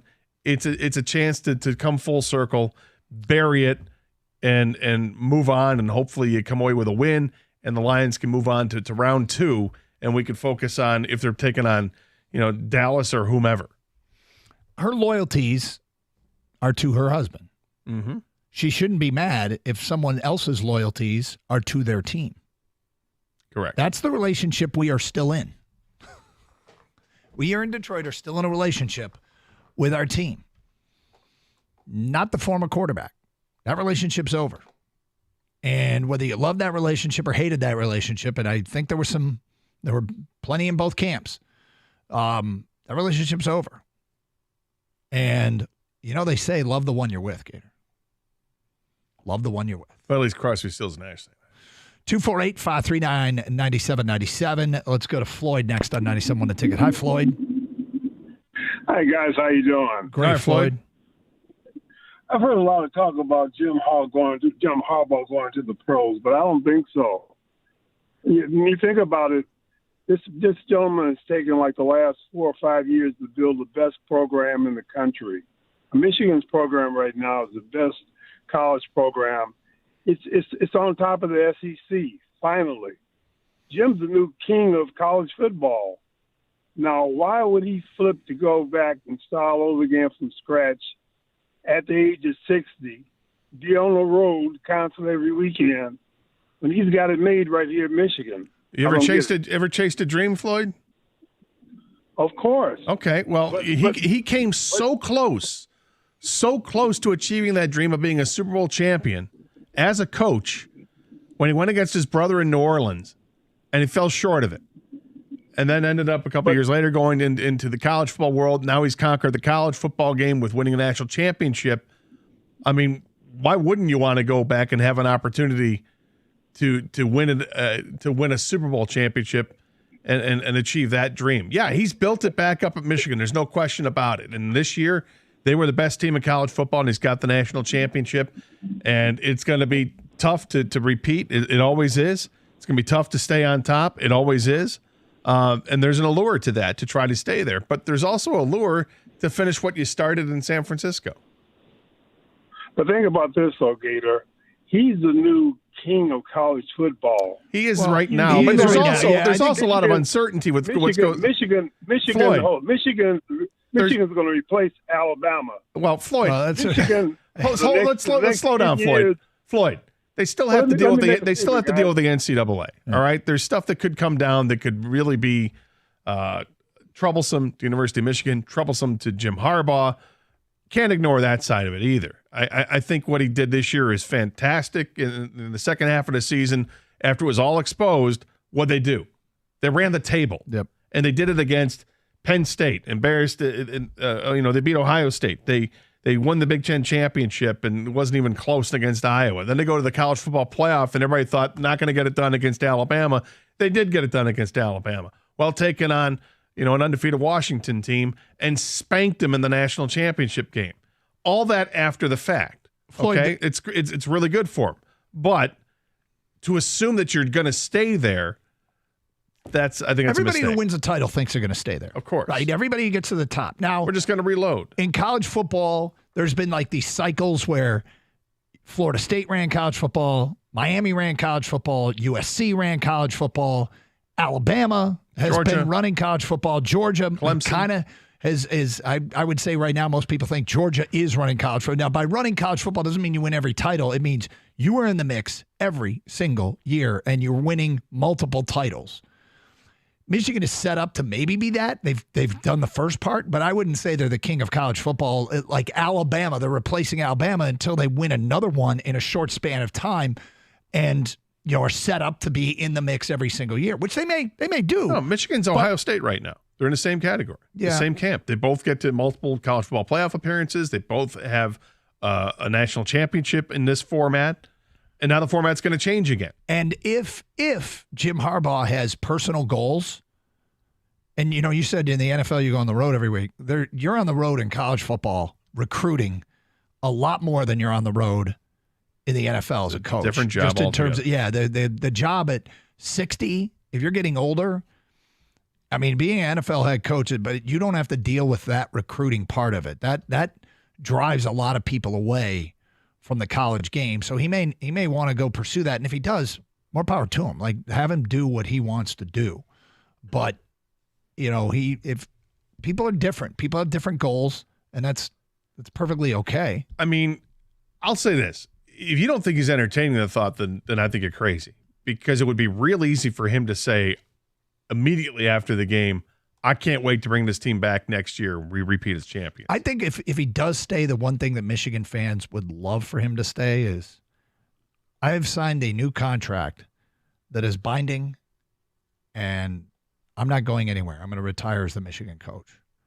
I think Michigan fans would then – that would probably be, for them, the best case scenario from a – not for everybody, right, but for I think for the bulk, because – Every year this happens that, we do this every off season, it seems like. It might slow some of their momentum. I think behind the scenes, there are recruits waiting to see what he is going to do. Sure. And I think behind the scenes there are reasons that the athletic department might be hesitant in fully embracing him coming back. They want to make sure, like you said, with it, let's not go through this dance every year, and let's put it in the contract, and not just for 1 year at a time, but for the remainder of the contract. Let's make sure that we stop with the off-field shenanigans, and let's just get back to being football. Well, and then there's the JJ piece, which we'll get into a little bit later on. More of your phone calls and feedback coming up. 97.1 The Ticket.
Let's get back to some open line calls. 248-539-9797. Doug Carr, Scott Anderson, 97.1 The Ticket. We go to Austin next on 97.1. Hi, Austin. Hey, Doug. Hey, Gator. Hey. What's going on? Hey, love the show, guys. I got a Stafford call. So I just want to preface the call by saying I love Stafford. I loved him when he was here, appreciated what he did for the community and the team. He was fun to watch on Sundays here for a lot of years. But it's obvious to me, like, fans should boo Stafford when he comes out. And, like, when they show him on the Jumbotron and everything, we need to boo the Rams. He's the Rams quarterback. They're simply our opponent. Like, it's our first home game in 30 years. We cannot have, like, a welcome party for Stafford. It needs, like, Ford Field needs to be a venomous snake pit. It's win or go home. Like, what do you guys think? I don't have any issue if, pregame, if they show Stafford on the big screen TVs out there, if they show him on the sidelines and some fans want to cheer. I have no problem with that. When the game starts and the Rams have the ball, and if the Rams are moving the ball downfield and Stafford completes a touchdown pass and there are fans that cheer then, that's when I'd take offense. But if they just want to go ahead and pay homage, hang on a second. We need to make him like he's not welcome here right now, dude. I don't maybe think that has after any. He retires, maybe in like a meaningless preseason game. Austin, hold on. I agree with him. What you would boo? No, I don't boo. Well, I'm saying that's what he's saying. I think the fans should boo him. I hope I shouldn't say I think. I hope the fans do boo him. This is do or die, and anything that makes him uncomfortable. And I'm not saying I would cheer if I were sitting in the stands. Let's just say, I wouldn't. I probably wouldn't say anything. Let me just talk about possibilities here, okay? Mm-hmm. Is it possible that Kelly Stafford's public, which I haven't seen it, but basically she was offended that people were asked not to wear Stafford jerseys? Is it possible that her feelings are reflective of Matthew's feelings? And that if Matthew wants to be accepted back here and we boo him and make him uncomfortable, do you think that'll make him uncomfortable? Or do you think it'll make him mad and make him want to play better? I don't think it has any effect. It probably doesn't.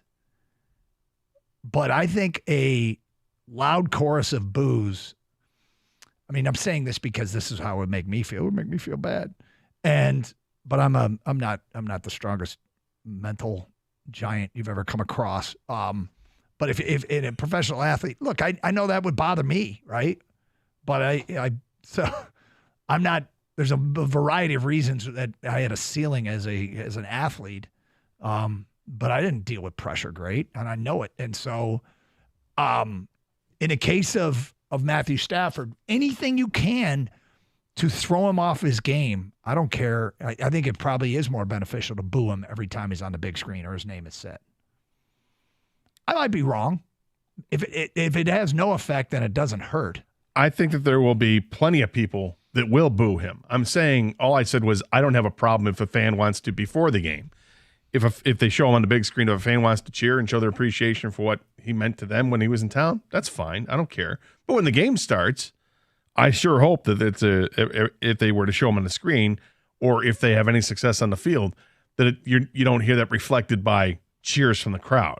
That would bother me as a fan. 248-539-9797. Don is next on 97.1 The Ticket. Hello, Don. Hey, guys. So I think about Stafford right now just like I felt about Justin Verlander when he was traded and he was playing for another team. How would I have felt if Justin Verlander come in and he's pitching game 2 against us in the playoffs, right? Yep. We're not going to be wanting him to have any kind of success or even really acknowledge it. We want him to have the worst game that he can. So I agree with the guy. Venomous snake pit, sure. That's exactly what I want for Stafford. I want all the decibel levels to be broken. I want everybody to leave with a voice that they can't talk anymore after the game. That's what I want. I hear you. And the other thing is, as far as Harbaugh goes, for Harbaugh, do you think that many recruits are looking and waiting to see what Harbaugh is going to do, whether they're going to come to Michigan or not? Well, I know one is for sure. Do you really think that Okay, one, right? Yeah, but I don't let's think. just say- I think it for the creates. majority. Yeah, I think it creates a level of uncertainty. But I will say this about high school recruiting anymore. I'm not sure. I think it's diminished in its importance in building a winner in college football. It's still important, but it's not as important. And it feels like roster management is such a year-to-year thing that there can be wild swings in your roster from one year to the next because players can freely transfer, and NIL has impacted it. And so, I'm not sure that it matters as much as it used to. I think it's the Michigan brand more than Jim Harbaugh. I hate to say this, but right now the Michigan brand is number one in a lot of recruits' minds. So what do you want to do? You want to win, and you want to win championships. So if I'm in the transfer portal, I'm going, oh, well, if I can go to Michigan, that would be my best choice because I'm going to have the best chance of success. Yeah, it might be Alabama or somebody else, but right now they're the hottest brand right now. So why wouldn't they get the best recruits? Well, because the best players have already the players in the portal have already committed elsewhere. But it's not to say they can't when the spring portal opens up that they can land some guys. Yeah, that's one of the things. The first recruiting wave has already come and gone, and Michigan was not even in the top 10 with those rankings. But those rankings are just numbers. 248-539-9797. Let's go to Kareem next on 97.1 The Ticket. Hello, Kareem. Kareem, are you there? Lou? Hello? Yeah, I'm sorry. All right, go ahead. I'm here. Go ahead. I just want to say something really quick. I can't wrap my head around people who say that we should put Matthew Stafford, give him a tribute, and, cheer him on and say, oh, I'm happy that Stafford's coming to Detroit, and if he beats us, I won't be as mad. Forget all that. I want his head on a stick. I don't care who it is. I don't care what QB it is. No matter what QB comes into Detroit and tries to crap on our parade. If my brother puts on the number 9 jersey and tries to beat Detroit in a playoff game, I want his head on a stick too. I really don't care who it is, to be honest. So, Kareem, first of all, I don't think we've had the word tribute used today. I also think head on the stick is pretty hostile. I don't know that we need to go that far. Walking Dead. I think it's that deep to me because, come on, it's how many years has the Detroit Lions ever won a playoff game? And this is something so deep. And for you to even think about the fact that we should feel bad for Steph. He won a Super Bowl. There's no point of that's the thing, right? I don't boo him. I might not boo him, but I don't know. I don't think that we should feel bad for him or be happy. You want his head on a stick, man. Hey, man. I won't take that back either. I want his head on a stick. He's coming to Detroit. We better make him feel uncomfortable. He shouldn't be filled welcome. Well, how about this? Just win the game. Just beat him. And I'm with you. I won't feel 1 ounce of joy if the Rams win. Not even I will be so remotely. pissed if the Rams win. So pissed. And because I know what it does to our show, I know what it does to our station, I know what it does to the fan base. Yeah, and I don't want the reaction that's going to happen on Monday and for the rest of the damn year in the offseason if the Lions lose to Stafford and the Rams. I don't want that. I don't want to deal with that. You win a road playoff game. Yeah, exactly. Right? There's all that crap. Then I don't need want his head on a stick. Yes. See? Hey, as good as the regular season is, there's nothing like NFL Super Wild Card Weekend. 6 games, 3 days. For these teams, it's win or go home. But you always have a spot in the playoffs with FanDuel, America's #1 sportsbook. FanDuel has so many ways for you to pick up a W. So check it out by going to FanDuel.com/Doug to take advantage of outstanding offers like this one. New customers can get $150 in bonus bets guaranteed when you place your first $5 bet. Just visit FanDuel.com/Doug to join today. That's FanDuel.com/Doug. FanDuel, an official sportsbook partner of the NFL. Must be 21 or older and present in Michigan. First online real money wager only. $10 first deposit required. Bonus issued as non-withdrawable bonus bets that expire 7 days after receipt. Restrictions apply. See terms at sportsbook.fanduel.com. Gambling problems? Call 1-800-270-7117 for confidential help.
The perfect storm of the Lions' first home playoff game in 30 years and Matt Stafford's return to the Motor City have made Ford Field's NFL playoffs debut historic.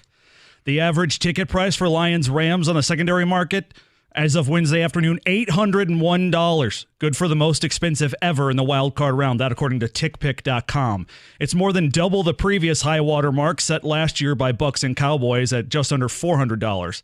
The next highest price average ticket this weekend, by the way, Green Bay at Dallas at $495. The cheapest ticket to get inside Ford Field this weekend, including fees, right now is $571. Elsewhere in the NFL, there are still 6 vacant head coaching positions. This after the Bears have opted to keep Matt Eberflus. Chicago has reportedly fired its offensive coordinator, quarterbacks coach, and receivers coach, though. And the Pistons are back at it tonight, less than 24 hours after blowing a 20-point first-quarter lead to lose at home by 21 to the Kings. It's a showdown between the association's 2 worst teams. Detroit is 3-34, the Spurs 5-30. Speaking of ticket prices, you can see French phenom Victor Wembanyama for as little as $20. That's according to TickPick as well. Courtside seats available for $413. Here are the Pistons and Spurs right here on 97.1. Sorry, you said TickPick, right? TickPick. I just want to make sure. Very FCC compliant today. TickPick. Coverage starting tonight, 6:35, right here on 97.1 The Ticket. At the Corewell Health Update Desk, I'm Beanie Howell. For more, go to 97.1 The Ticket or Odyssey.com.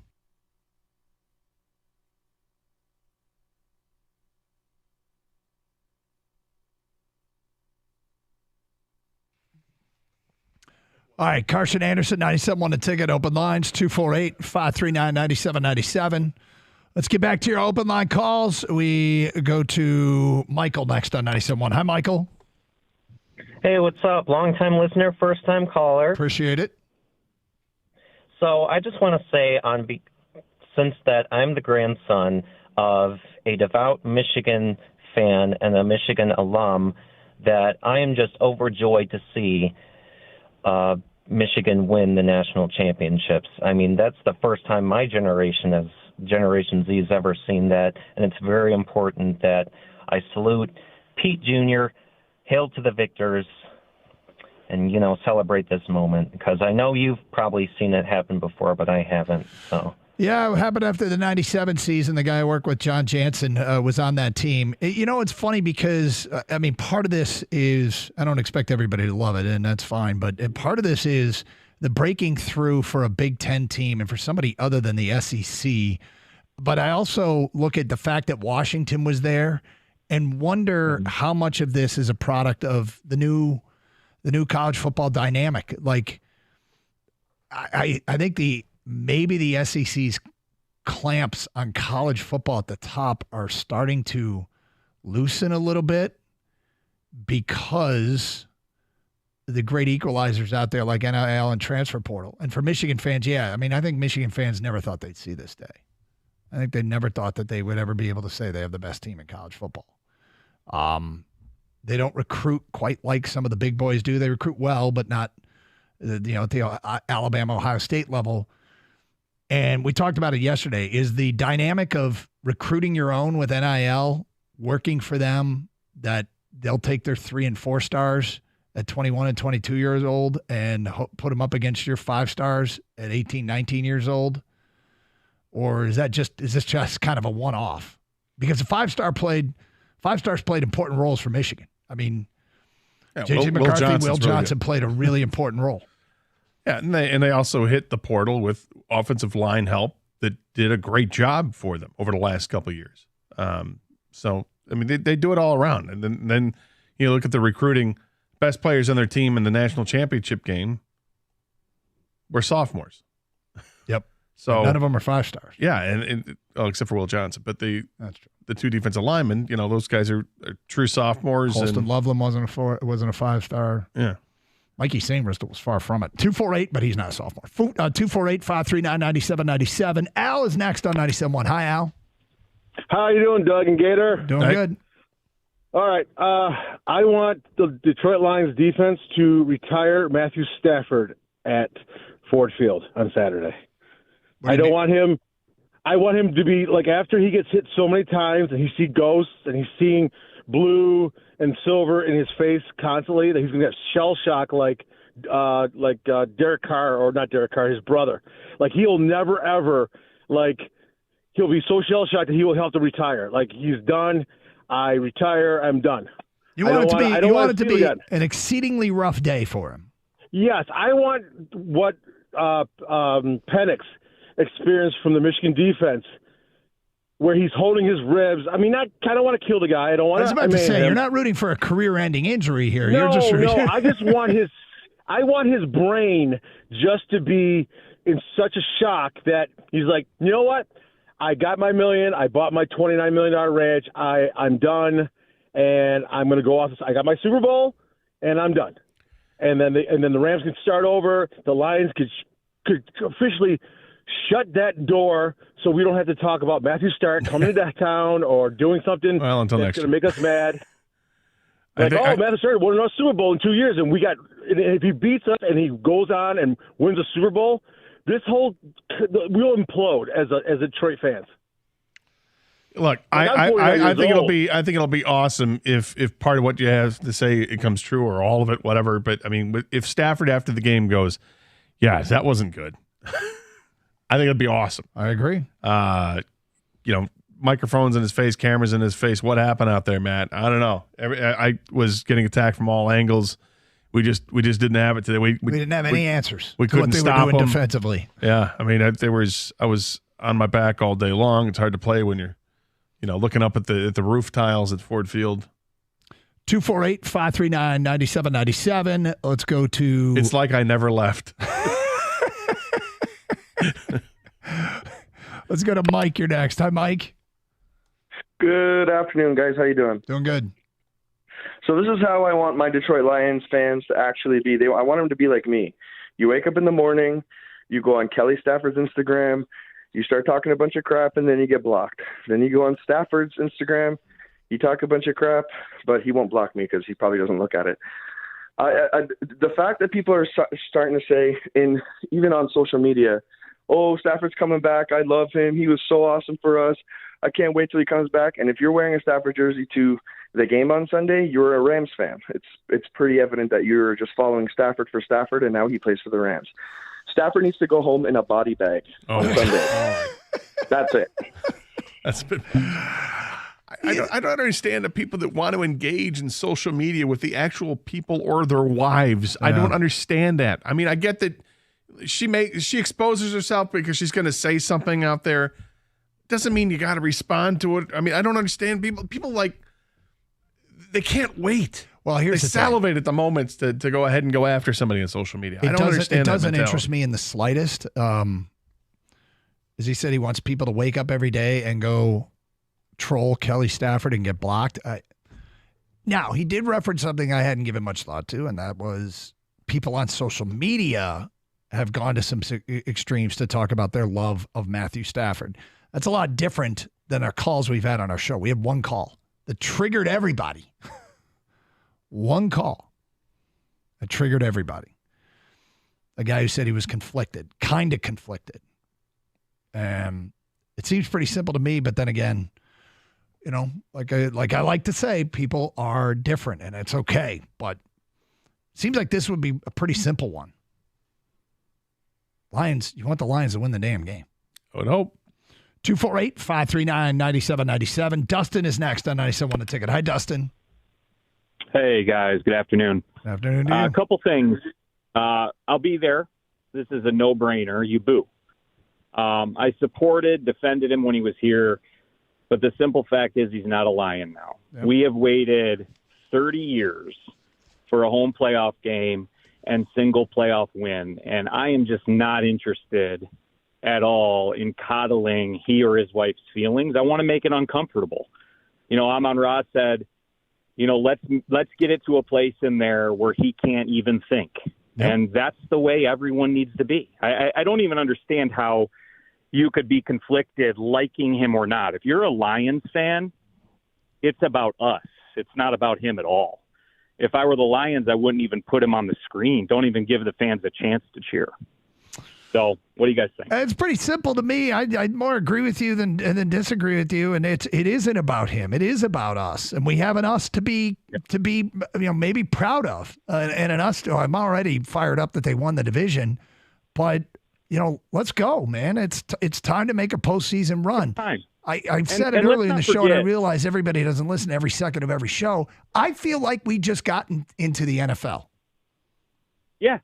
And here's the thing. Let's not forget, he was here 12 years, and it was not all his fault. I defended him. But the reality is he did have his opportunities to get us a division, a playoff win. There were weeks, that Green Bay game, we had a chance to lock up a division. We didn't do it. He wasn't entirely culpable, but he was a factor. And the reality is, he went on, he's had success elsewhere, and he requested the trade. He wanted out. So, he could have gone to Campbell and seen something, him and Holmes, and said, listen, I want to be here. There's an opportunity. I see what you guys have in play here. He wanted out. It's time to boo him. You cheer him when he retires and comes back to a Tigers game. It's that simple. Thank you, Dustin. 248-539-9797. I got news. Something we're doing tomorrow here on 97.1 The Ticket. Tomorrow? Yeah. Oh. This is big news. Big news? I think so. I mean, is it a whoa? I think it's a whoa. Okay. I will go whoa. I've mischaracterized things before. I don't want to get accused of doing it again. It's a whoa. We'll get to the news. Gator says it's a whoa at 1:16 here on 97.1.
One, the announcement we have is that tomorrow we're giving away Lions tickets.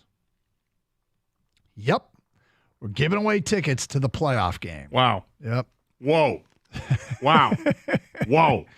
This will indeed be, we'll do it how we always do it, a Carson Anderson quiz question. Tomorrow. Yep. And just giving you a heads up. Yep. Start paying attention. Well, we're not. At 10 o'clock. Yeah, tomorrow. Tomorrow. Because anything can happen. Anything can You be the never answer. know. Yeah, and it could be you. Somebody out there right now is going to win Lions tickets for the playoff game. The other thing is we will be doing a playoff preview show from the Twin Peaks in Livonia on Friday. And it's going to be a busy day, okay? Oh, boy. Things are afoot. Things are afoot? Things are afoot here at the Ticket that are just so incredibly pertinent to what is happening this weekend. Things are afoot. So stop by and see us at the Twin Peaks in Livonia Friday between 10 and 2 here on 97.1 The Ticket. 248-539-9797. Let's get back to your phone calls. We go to Tony next here on 97.1. Hello, Tony. Hi, guys. Thanks for taking my call. Sure. I just want to start by saying I'm 72 years old, and the last time the Lions won the championship, I would have been about 5. But when I was 12 and 13 back in 1963, 64, I played